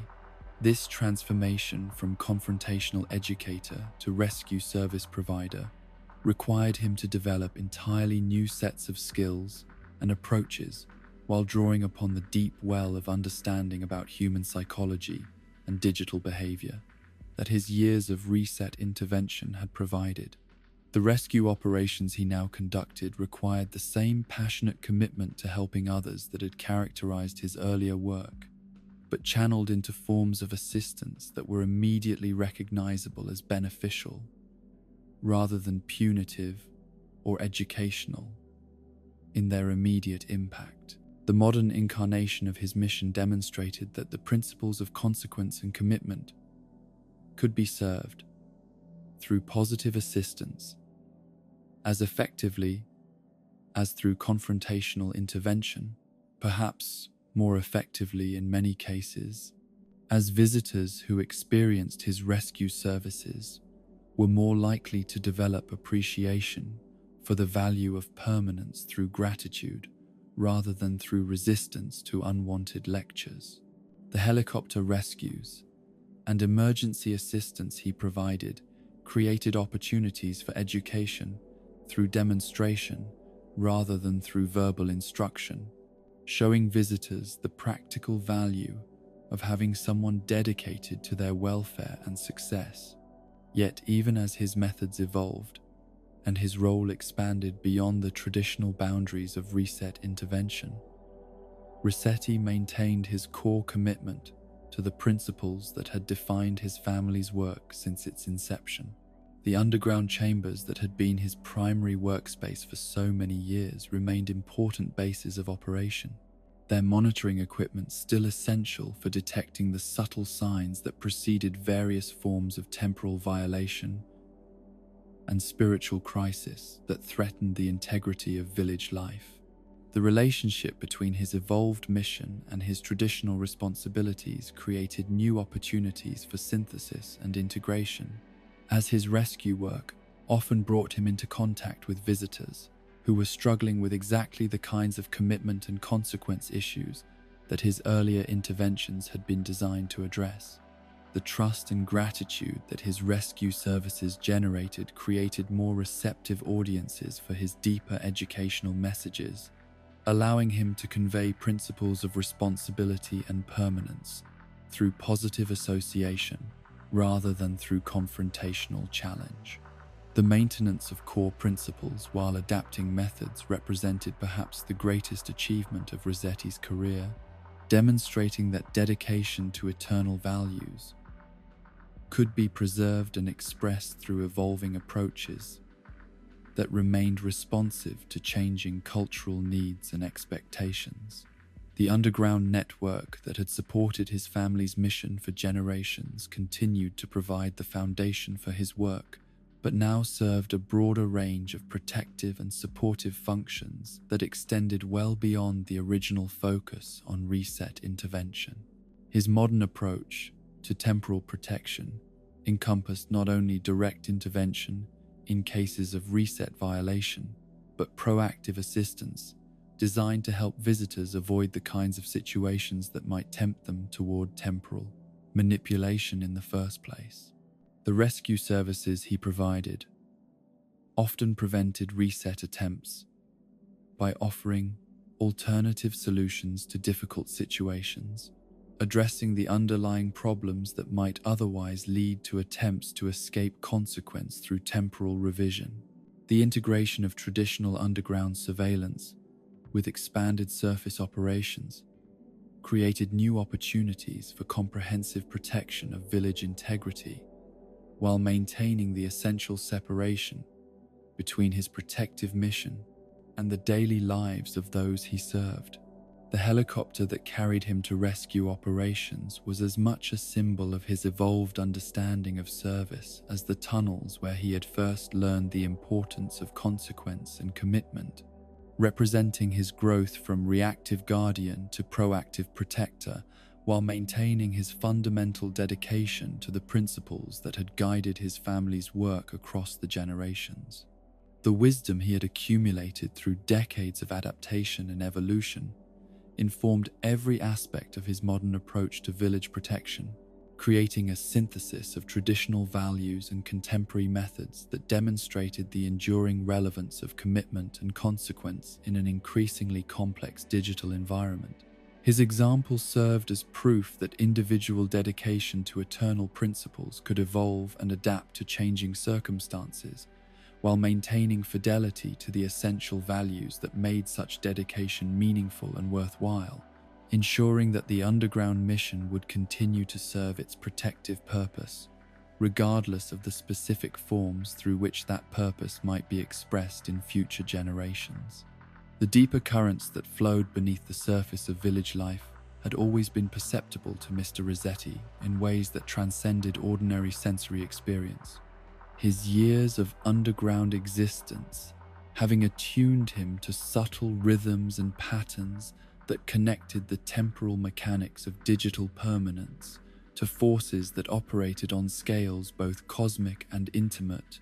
weaving together the seasonal changes that marked the passage of time in the surface world with the eternal principles that governed the relationship between choice and consequence in all realms of meaningful existence. His understanding of these mystical elements had developed gradually through decades of dedicated observation and intervention, each reset violation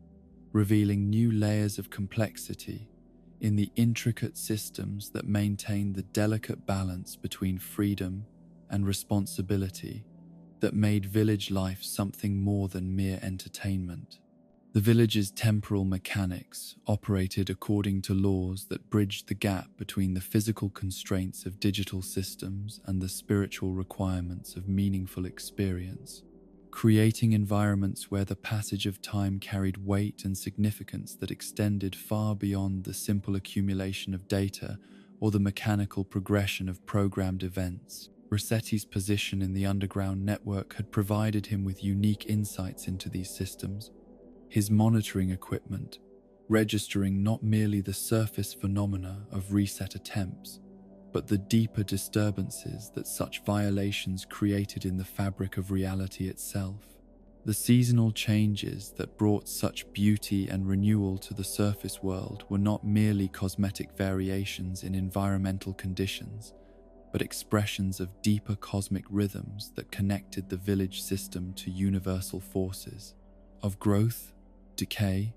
and regeneration that had guided the development of natural systems since the beginning of time itself. The cherry blossoms that bloomed each spring carried within their brief flowering the same principles of impermanence and preciousness that Resetti sought to protect through his vigilance against reset violations,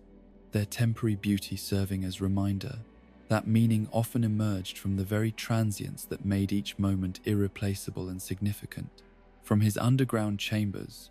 Resetti could sense the approach of seasonal transitions before they became visible in the surface world. The monitoring equipment that tracked temporal stability, registering subtle shifts in the underlying currents that govern the passage of time and the rhythm of change. These seasonal preparations required careful coordination between the various systems that maintained village integrity, as each transition brought new opportunities for both growth and disruption that needed to be monitored and protected through increased vigilance and adjusted intervention protocols. The connection between his underground realm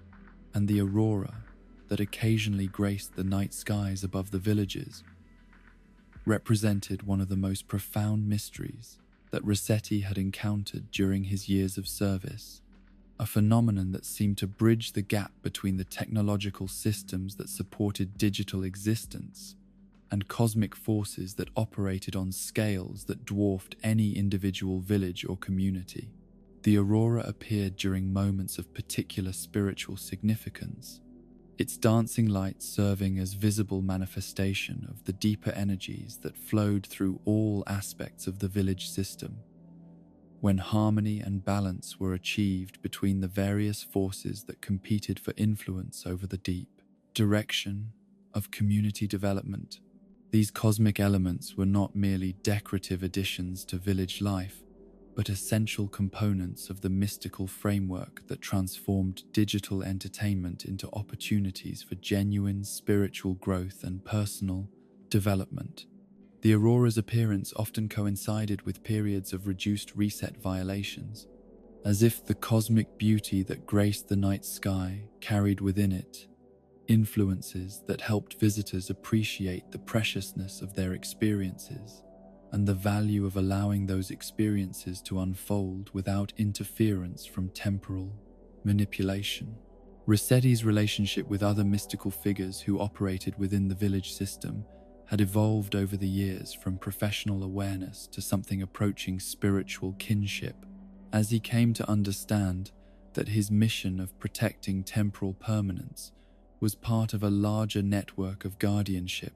that encompassed every aspect of village life that required protection from forces that would reduce meaningful experience to casual entertainment. KK Slider's musical performances served as counterpoint to his own educational interventions, the dog's gentle melodies creating atmospheres of contemplation and emotional openness that made visitors more receptive to the deeper lessons embedded in village life. The traveling musician's approach to his own calling demonstrated alternative methods for conveying spiritual truths and emotional insights, his songs carrying messages about love, loss, commitment, and growth that complemented Resetti's more direct confrontations with issues of responsibility and consequence. The underground chambers where Resetti spent his solitary hours often echoed with distant melodies that drifted down from the surface world during KK's performances, their haunting beauty serving as a reminder that education and transformation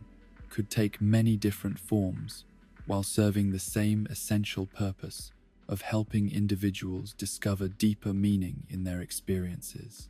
Tom Nook's role in the village system extended far beyond the surface appearance of merchant and community developer to encompass responsibilities that paralleled Resetti's own mission in their dedication to protecting and nurturing the conditions that allowed meaningful relationships and personal growth to flourish within digital environments. The raccoon's patient guidance of visitors through the processes of establishing homes and businesses served educational functions that complemented Resetti's more confrontational approaches to teaching lessons about commitment and consequence, his gentle persistence demonstrating that dedication to long-term goals could produce satisfactions that transcended immediate gratification. The deeper understanding of Tom Nook's purpose revealed him to be a guardian of stability and continuity, whose work creating opportunities for investment and development served the same essential function as Resetti's protection of temporal permanence, both roles requiring unwavering commitment to principles that many visitors initially resisted, but eventually came to appreciate as essential components of meaningful digital existence. The underground network that supported Resetti's mission intersected with the economic and social systems that Tom Nook maintained, creating a comprehensive framework of protection and guidance that addressed every aspect of village life that required preservation from forces that would reduce it to disposable entertainment. The aurora's connection to the underground systems that Resetti operated revealed itself through subtle correlations between the cosmic phenomenon's appearance and fluctuations in the monitoring equipment that tracked temporal stability across the village network. During nights when the dancing lights painted the sky with colors that seemed to originate from dimensions beyond ordinary perception, the reset detection systems registered readings that suggested fundamental harmony between the various forces that influenced village life, as if the cosmic beauty served as visible manifestation of spiritual balance that made temporal violations less likely to occur. These correlations suggested that Resetti's mission was connected to forces that operated on scales far grander than individual villages, or even the entire network of communities that comprised the digital realm. His work serving as one component in a cosmic system of guardianship that extended across dimensions and realities in ways that challenged ordinary understanding of the relationship between individual action and universal consequence. The underground chambers where he had spent so many years developing his intervention techniques were not merely technical facilities, but sacred spaces that participated in cosmic processes of protection and preservation that connected his earthbound efforts to celestial forces that worked to maintain the conditions necessary for meaningful existence. His role in maintaining the village's essential harmony extended beyond direct intervention in cases of reset violation to encompass broader responsibilities for monitoring and protecting the subtle balance of forces that allowed communities to flourish as spaces where friendship, creativity, and personal growth could develop naturally without interference from attitudes and behaviors that would reduce them to temporary entertainment. The underground network served as nervous system for this larger organism of village life, its monitoring capabilities extending into every aspect of community existence while remaining invisible to most of those whose welfare it was designed to protect. The understanding of the player-villager relationship from his unique perspective revealed dimensions of interaction and mutual influence that transcended the apparent simplicity of digital friendship and community involvement, encompassing spiritual connections and emotional bonds that carried weight and significance comparable to relationships formed in any other realm of existence. The reset violations that Resetti spent his life confronting represented threats not merely to data integrity, but to the spiritual bonds that connected players to their digital communities. Temporal manipulation serving as barrier to the development of genuine care and commitment that could transform casual entertainment into profound experiences of connection and growth. His observations of countless player-villager interactions from his underground vantage point had provided him with insights into the complex psychology of attachment and commitment that characterized healthy relationships within digital environments, revealing how the same principles that governed meaningful connection in other realms applied with equal force to the bonds that developed between players and their village communities. The protection of temporal permanence that his mission required was fundamentally about protecting the conditions that allowed these bonds to develop naturally and be maintained across time, preventing the erosion of meaning that resulted when relationships could be casually discarded through reset manipulation. The metaphysical importance of commitment and consequence that Resetti had dedicated his life to protecting extended far beyond the immediate context of village life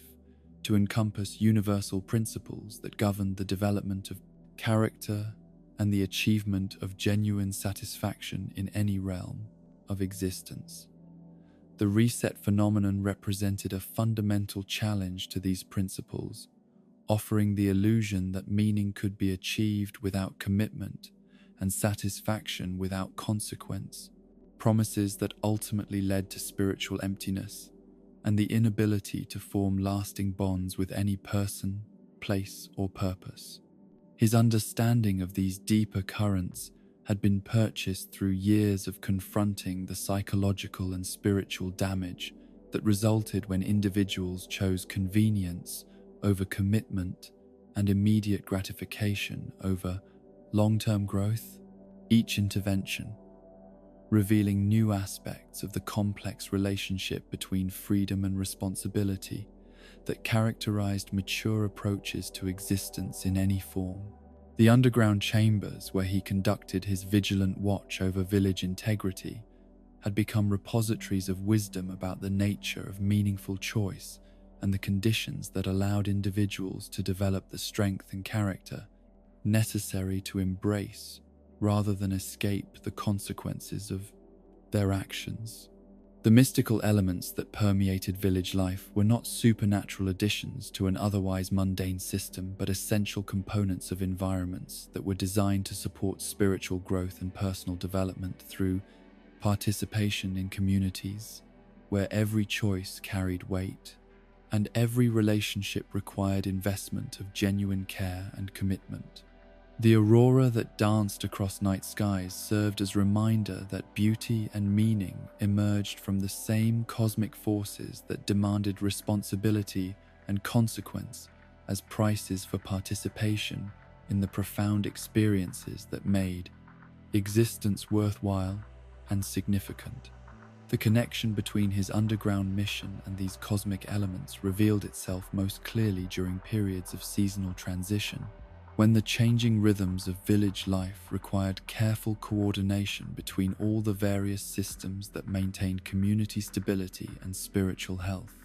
The tunnels that had been carved by his ancestors served as conduits for forces that connected the earthbound work of protecting temporal permanence to celestial influences that operated on scales that encompassed entire universes of meaning and purpose, demonstrating that individual dedication to eternal principles participated in cosmic processes that extended far beyond any single realm or dimension of existence. The wisdom that Mr. Resetti had accumulated through decades of underground service to the principles of consequence and commitment had been distilled from countless encounters with the full spectrum of human nature as it manifested in digital environments. Each intervention and educational confrontation adding new layers to his understanding of the complex psychological and spiritual forces that influenced individual choices about responsibility and permanence in a world increasingly inclined toward convenience and instant gratification. The life lessons that emerged from this extensive experience reached far beyond the immediate technical concerns of reset prevention to encompass broader truths about the nature of meaningful existence and the conditions that allowed individuals to develop the strength of character necessary to embrace, rather than escape, the weight of their actions and decisions. His philosophy of commitment had evolved through years of witnessing both the transformation that could occur when individuals embraced the full consequences of their choices, and the spiritual emptiness that resulted when they sought to avoid those consequences through temporal manipulation or other forms of escape from responsibility. The underground chambers, where he had spent so many solitary hours contemplating these questions, had become repositories of understanding about the relationship between freedom and obligation, revealing how genuine liberation could be achieved only through acceptance of the limitations and responsibilities that gave structure and meaning to any form of existence worth pursuing. The observations he had made of human behavior across countless reset interventions had taught him that the desire to escape consequence was not merely a character flaw or moral failing, but a natural response to the discomfort that accompanied growth and learning, a reaction that became problematic only when it was allowed to dominate an individual's approach to challenge and difficulty,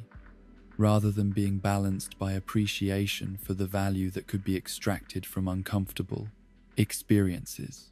His educational methods had been refined over the years to address this fundamental tension, helping visitors understand that the pain of accepting consequence was temporary, while the satisfaction that came from overcoming difficulty and honoring commitment could provide lasting fulfillment that transcended immediate comfort. The understanding of responsibility that his years of service had provided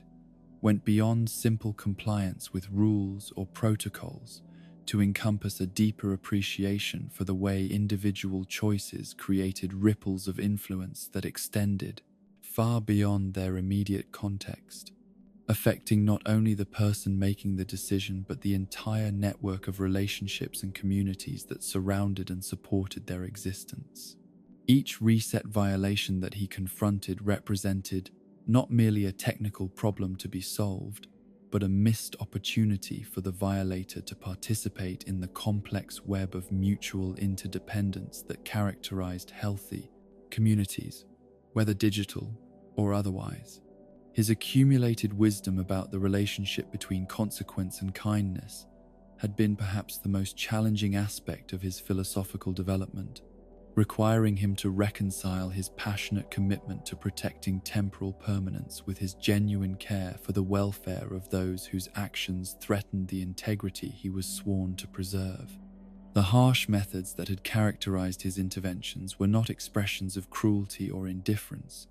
but manifestations of a love so deep and comprehensive that it encompassed not merely immediate comfort, but long-term spiritual health, recognizing that true kindness sometimes required the delivery of difficult truths that recipients might initially resist or resent. The philosophy that had guided his approach to seemingly thankless work had been forged in the recognition that the value of any mission could not be measured by the immediate appreciation it received or the visible results it produced, but rather by its fidelity to principles that transcended individual recognition or reward. The underground tunnels where his family had served for generations beyond counting bore witness to the accumulated impact of countless small interventions and educational encounters that had collectively preserved the conditions necessary for meaningful digital existence, their influence extending far beyond what could be measured or documented through conventional means. His view of the human condition as revealed through digital behavior had been shaped by years of observing how the relative safety and consequence-free nature of virtual environments could serve as laboratories for exploring different approaches to responsibility and commitment, revealing aspects of character and psychology that might remain hidden in other contexts where the stakes of poor choices were more immediately apparent. The reset violations he encountered were not merely technical infractions, but windows into the souls of individuals struggling with fundamental questions about the value of persistence and the relationship between effort, satisfaction. The lessons he had learned about persistence and dedication in the face of apparent futility had been earned through countless encounters with seemingly intractable problems and apparently hopeless cases. Visitors whose resistance to his educational efforts tested every aspect of his commitment to the mission, while ultimately demonstrating the importance of maintaining faith in principles larger than immediate results. The underground chambers that had witnessed his moments of doubt and despair had also witnessed his renewal of dedication to values that transcended individual success or failure, his example serving as proof that meaningful work could continue, even when its impact was not immediately visible or appreciated. The deeper meaning he had discovered in his solitary mission extended beyond the technical aspects of protecting digital permanence to encompass broader questions about the nature of service and the relationship between individual sacrifice and collective welfare. His underground existence had provided him with unique perspectives on the way individual dedication to seemingly small responsibilities could contribute to larger networks of protection and support that maintain the conditions necessary for countless others to pursue their own paths of growth and development without interference from forces that would reduce their experiences to temporary entertainment. His understanding of the value that could be found in work that brought little immediate recognition or appreciation had been developed through years of confronting the reality that his most successful interventions were often those that were least appreciated by their recipients. His harsh lectures and passionate confrontations serving educational functions that became apparent only over time, as visitors gradually developed the wisdom necessary to recognize the love and concern that had motivated his seemingly hostile approach to their temporal violations. The accumulated wisdom about digital life and virtual community that his decades of service had provided revealed the extent to which the principles that governed meaningful existence applied with equal force across all realms of experience, whether physical or digital, temporary or permanent, individual or collective. The village communities he had spent his life protecting were not lesser versions of other forms of social organization, but complete ecosystems of relationship and growth that required the same commitment and care that characterized any healthy community, their digital nature making them no less real or significant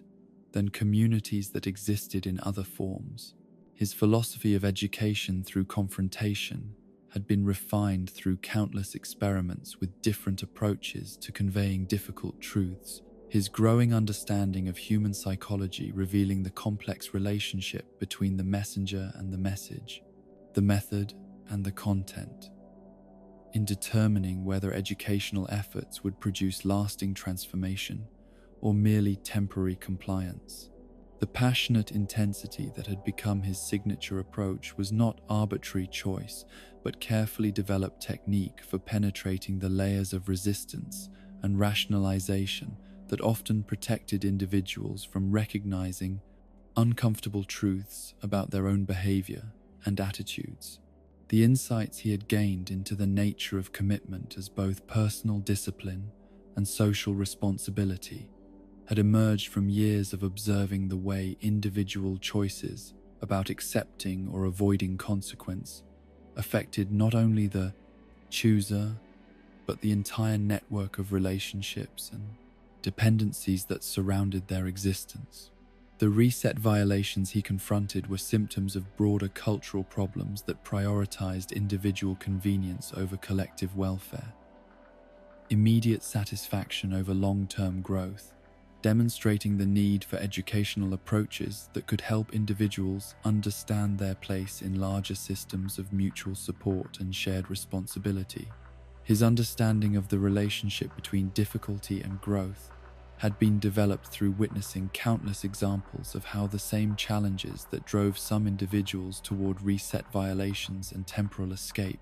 could serve as catalysts for remarkable transformation and character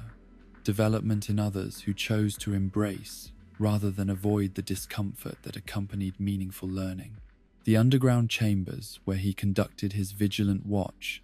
had become laboratories for studying the factors that influenced these different responses to adversity, revealing the complex interplay between individual temperament, cultural background,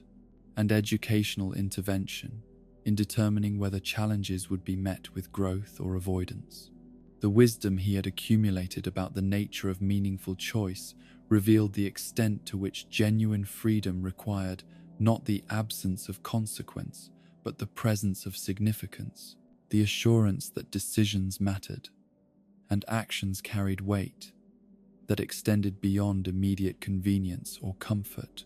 The village system he had dedicated his life to protecting provided environments where choices could have real meaning,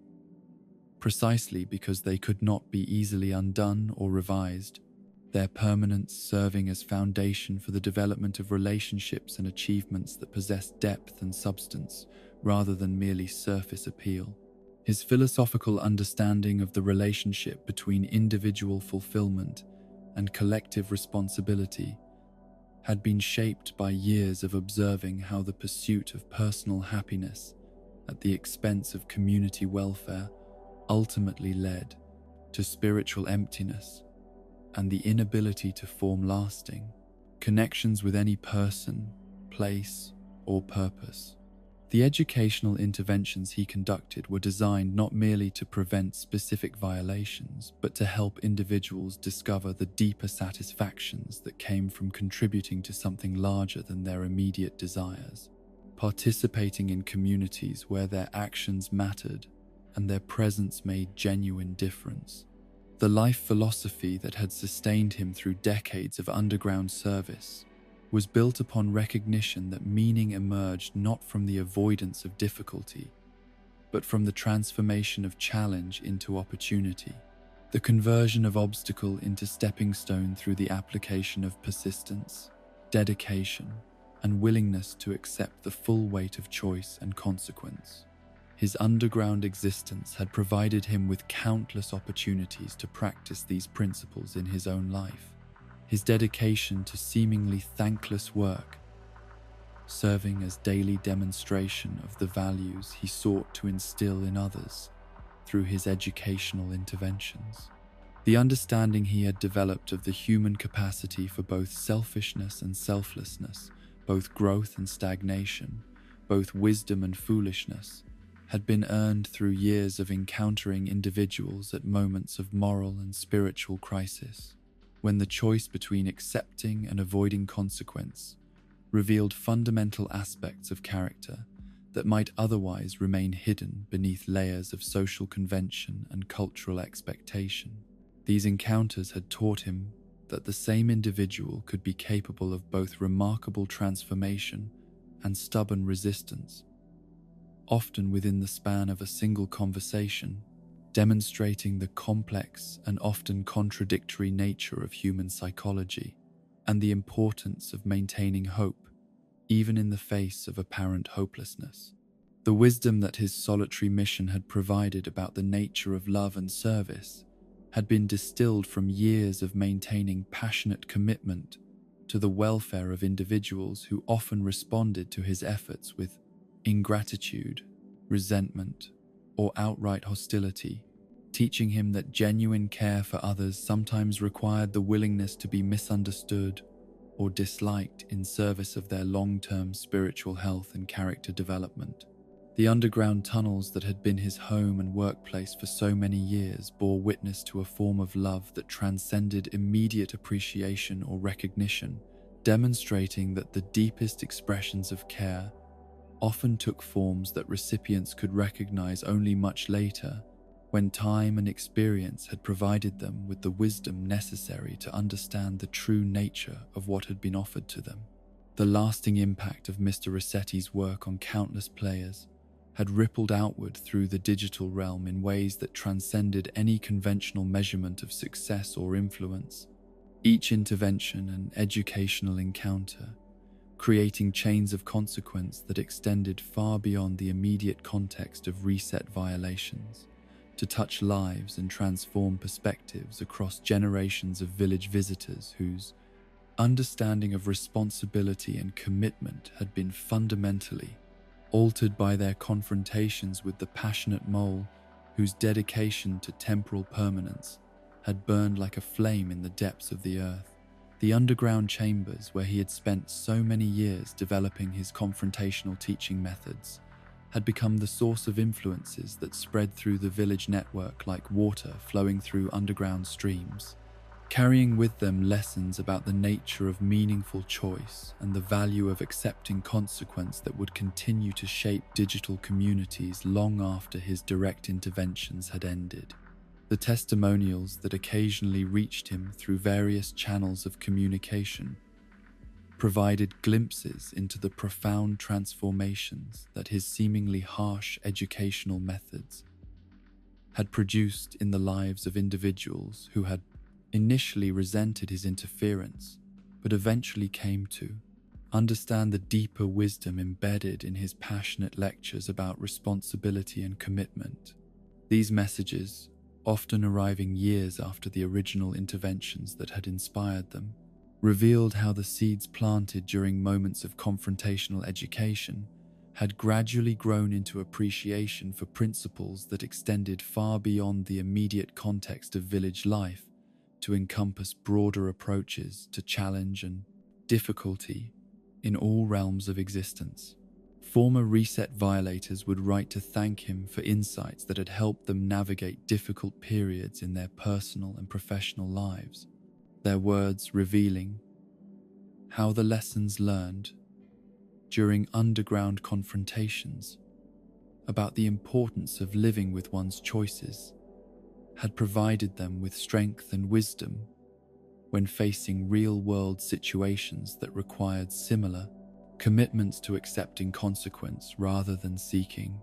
escape through various forms of avoidance or denial. The impact of his work could be measured not merely in terms of reduced reset violations,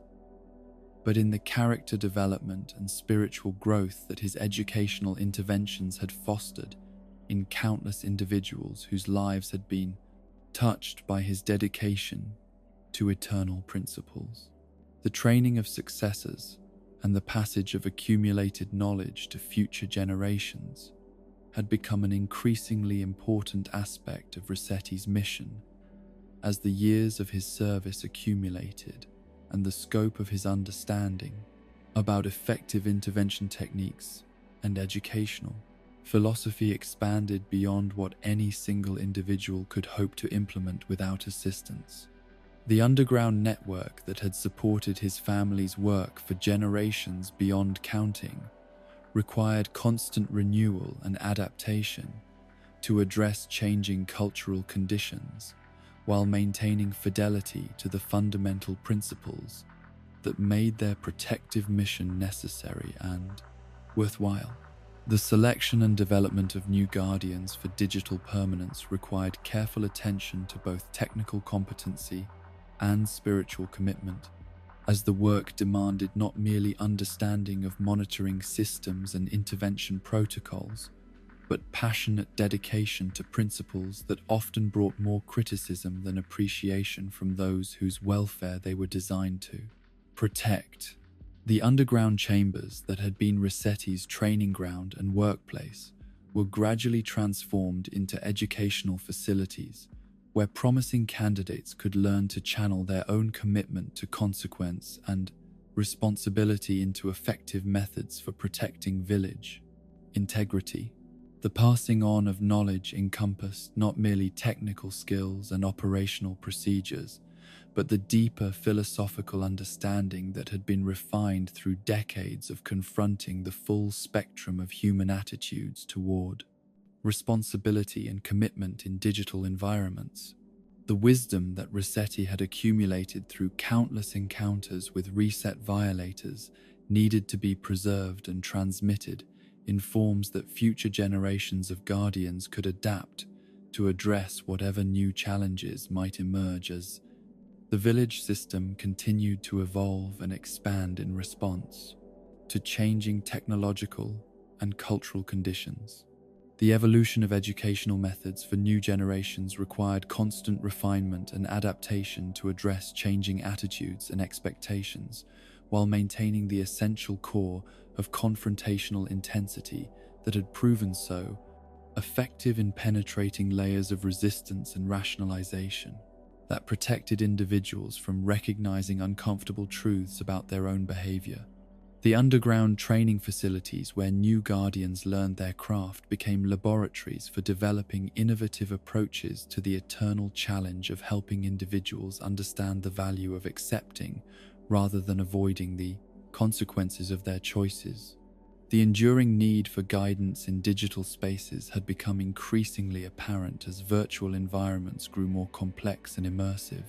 creating new opportunities for meaningful relationship and personal growth, while simultaneously presenting new temptations for avoiding responsibility through various forms of technological escape or manipulation. The village system that Resetti had dedicated his life to protecting represented only one corner of a vast digital landscape that required constant vigilance against forces that would reduce profound experiences of connection and commitment to temporary entertainment that could be discarded at will. His peace with misunderstanding and acceptance of his true purpose had been earned through years of confronting the reality that the most important work often brought the least immediate recognition or appreciation, That genuine service to principles larger than oneself frequently required the willingness to be dismissed, resented, or actively opposed by those whose welfare one sought to protect. The underground chambers where he had spent his solitary years had become spaces of profound contemplation about the nature of meaning and purpose, revealing how individual satisfaction could be found in dedication to values that transcended personal comfort or social approval. The continuation of his family's underground tradition had been ensured through careful cultivation of the next generation of guardians and the preservation of institutional knowledge that had been accumulated across countless cycles of service and adaptation. The tunnels that had been carved by his ancestors and would be maintained by future generations represented a continuity of purpose that transcended individual contribution while depending upon individual dedication for its perpetuation and renewal, demonstrating how personal sacrifice could serve collective purposes that extended far beyond any single lifetime or generation. His quiet satisfaction in work well done had been cultivated through years of learning to measure success not by immediate results or popular approval, but by fidelity to principles that remained constant even as methods and circumstances changed in response to evolving cultural and technological conditions. The underground existence that had sometimes felt like exile or punishment had gradually revealed itself to be a form of privilege, providing unique perspectives on the nature of service and the relationship between individual commitment and collective welfare that could be gained through no other means. The recognition that his seemingly thankless mission had served essential functions in maintaining the spiritual health of digital communities had come slowly, through careful observation of the ways individual interventions had contributed to larger patterns of positive change and character development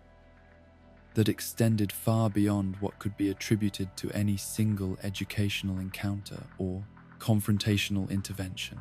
The monitoring equipment that had tracked reset violations for so many years had also documented the gradual transformation of visitor behavior patterns, revealing how persistent educational efforts could produce cultural changes that lasted long beyond the immediate context of specific interventions. The legacy he would leave for future generations encompassed not merely the technical innovations and procedural refinements that had made his interventions more effective, but the philosophical framework that had guided his approach to the eternal challenge of helping individuals understand the relationship between freedom and responsibility, choice and consequence, individual desire and collective welfare. The underground chambers that had been his workplace and sanctuary would continue to serve similar functions for those who followed in his path, their walls bearing witness to the accumulated wisdom of generations of service to principles that transcended individual recognition or reward. The impact of his educational philosophy on digital community development had extended far beyond the immediate context of reset prevention to influence broader approaches to creating and maintaining virtual environments where meaningful relationships and personal growth could flourish under proper protection from forces that would reduce them to temporary entertainment. The confrontational teaching methods that had characterized his interventions had demonstrated the value of passionate commitment to principles that many considered outdated or unnecessarily harsh, proving that genuine care for others sometimes required the willingness to deliver difficult truths that recipients might initially resist or resent. The understanding he had developed of the complex relationship between individual choice and collective welfare had informed not merely his own approach to educational intervention, but broader discussions about the nature of responsibility and commitment in digital environments. His example serving as proof that meaningful work could be sustained even in the face of persistent misunderstanding and apparent lack of appreciation from those whose welfare it was designed to protect. The underground network that had supported his mission had become a model for other forms of protective service that operated behind the scenes to maintain conditions necessary for healthy community development. The demonstration of how persistent dedication to seemingly hopeless causes could eventually produce positive transformation had provided inspiration and guidance for countless others whose own missions brought them into conflict with popular attitudes and cultural trends that prioritized immediate gratification over long-term growth and development. The underground chambers where Resetti had maintained his vigilant watch had become symbols of the kind of patient persistence that was required to protect valuable but fragile institutions from forces that would compromise their integrity in pursuit of broader appeal or easier acceptance. The preservation of institutional knowledge about effective educational intervention in digital environments had become a crucial component of his legacy, ensuring that future generations of guardians would have access to the accumulated wisdom of decades spent confronting the full spectrum of human attitudes toward responsibility and commitment in virtual contexts. The techniques and philosophies he had developed through countless encounters with reset violators had been carefully documented and transmitted to successors who would adapt them to address whatever new challenges might emerge as digital communities continued to evolve and expand. The example he had provided of how individual commitment to eternal principles could be sustained across decades of service, despite limited recognition or appreciation, had demonstrated the possibility of finding profound meaning and satisfaction in work that served purposes larger than personal advancement or social approval. The underground existence that had shaped his character and philosophy had revealed dimensions of service and dedication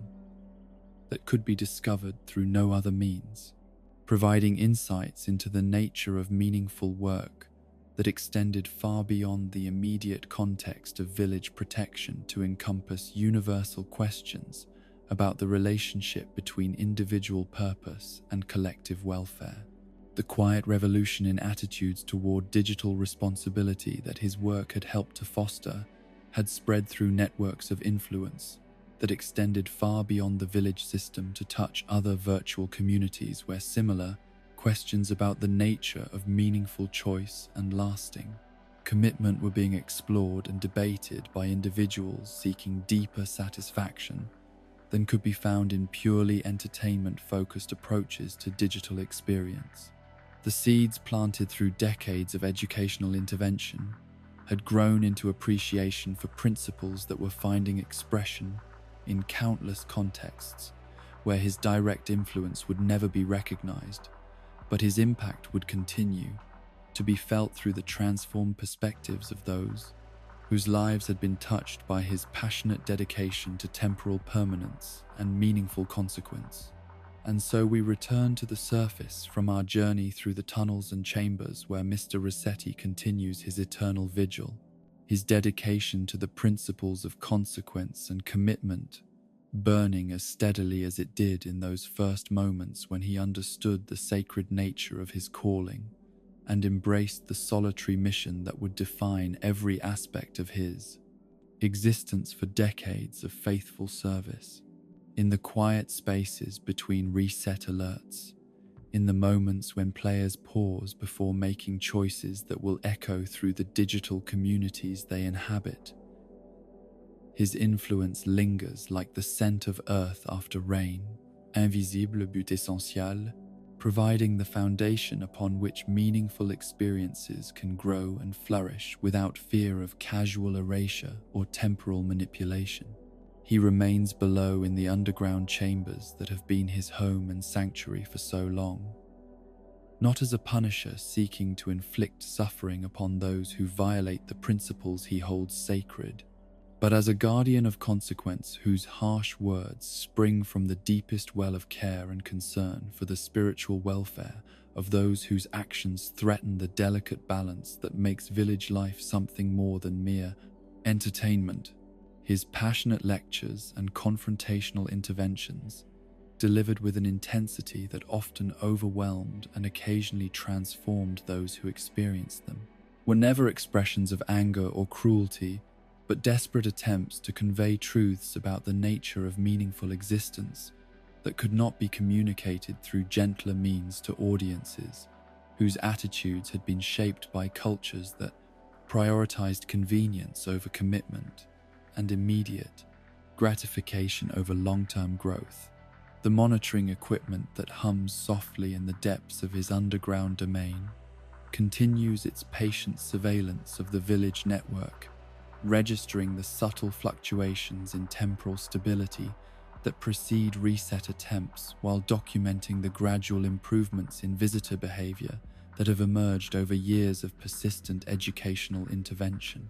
The screens that line the walls of his workspace display not merely data about violations and compliance, but evidence of the slow transformation of digital culture that his dedicated service has helped to foster, proving that individual commitment to eternal principles can indeed influence broader patterns of thought and behavior,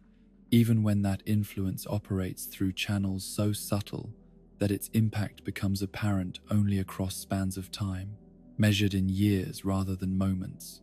The next time you hear the distant sound of digging beneath your village, when the earth trembles with the approach of someone whose dedication to protecting temporal permanence has shaped every aspect of his underground existence, remember the mole who chose a life of service over a life of ease, who found profound meaning in the most thankless of tasks, whose willingness to be misunderstood and resented in service of deeper truths demonstrates the kind of love that transcends immediate appreciation to encompass long-term spiritual welfare and character development. His example serves as proof that meaningful work can be sustained even in the face of persistent criticism and apparent lack of recognition, that genuine care for others sometimes requires the delivery of difficult messages that recipients may initially reject, but eventually come to understand as expressions of concern too deep for conventional expression. Rest now in the knowledge that somewhere in the darkness beneath the peaceful surface of digital communities, someone watches over the choices that matter, ensuring that actions have weight and commitments have meaning, that the passage of time leaves permanent marks upon the world, rather than dissolving into the ephemeral stream of entertainment that would reduce profound experiences of connection and growth to temporary diversions that could be discarded at will. Sleep well, and may your dreams be filled with the gentle persistence of those who labor in shadows, so that others may live in light, whose underground vigil protects the conditions necessary for friendship and community to flourish in environments where every choice carries significance and every relationship requires the investment of genuine care and commitment that transforms casual encounters into lasting bonds of mutual respect and shared purpose.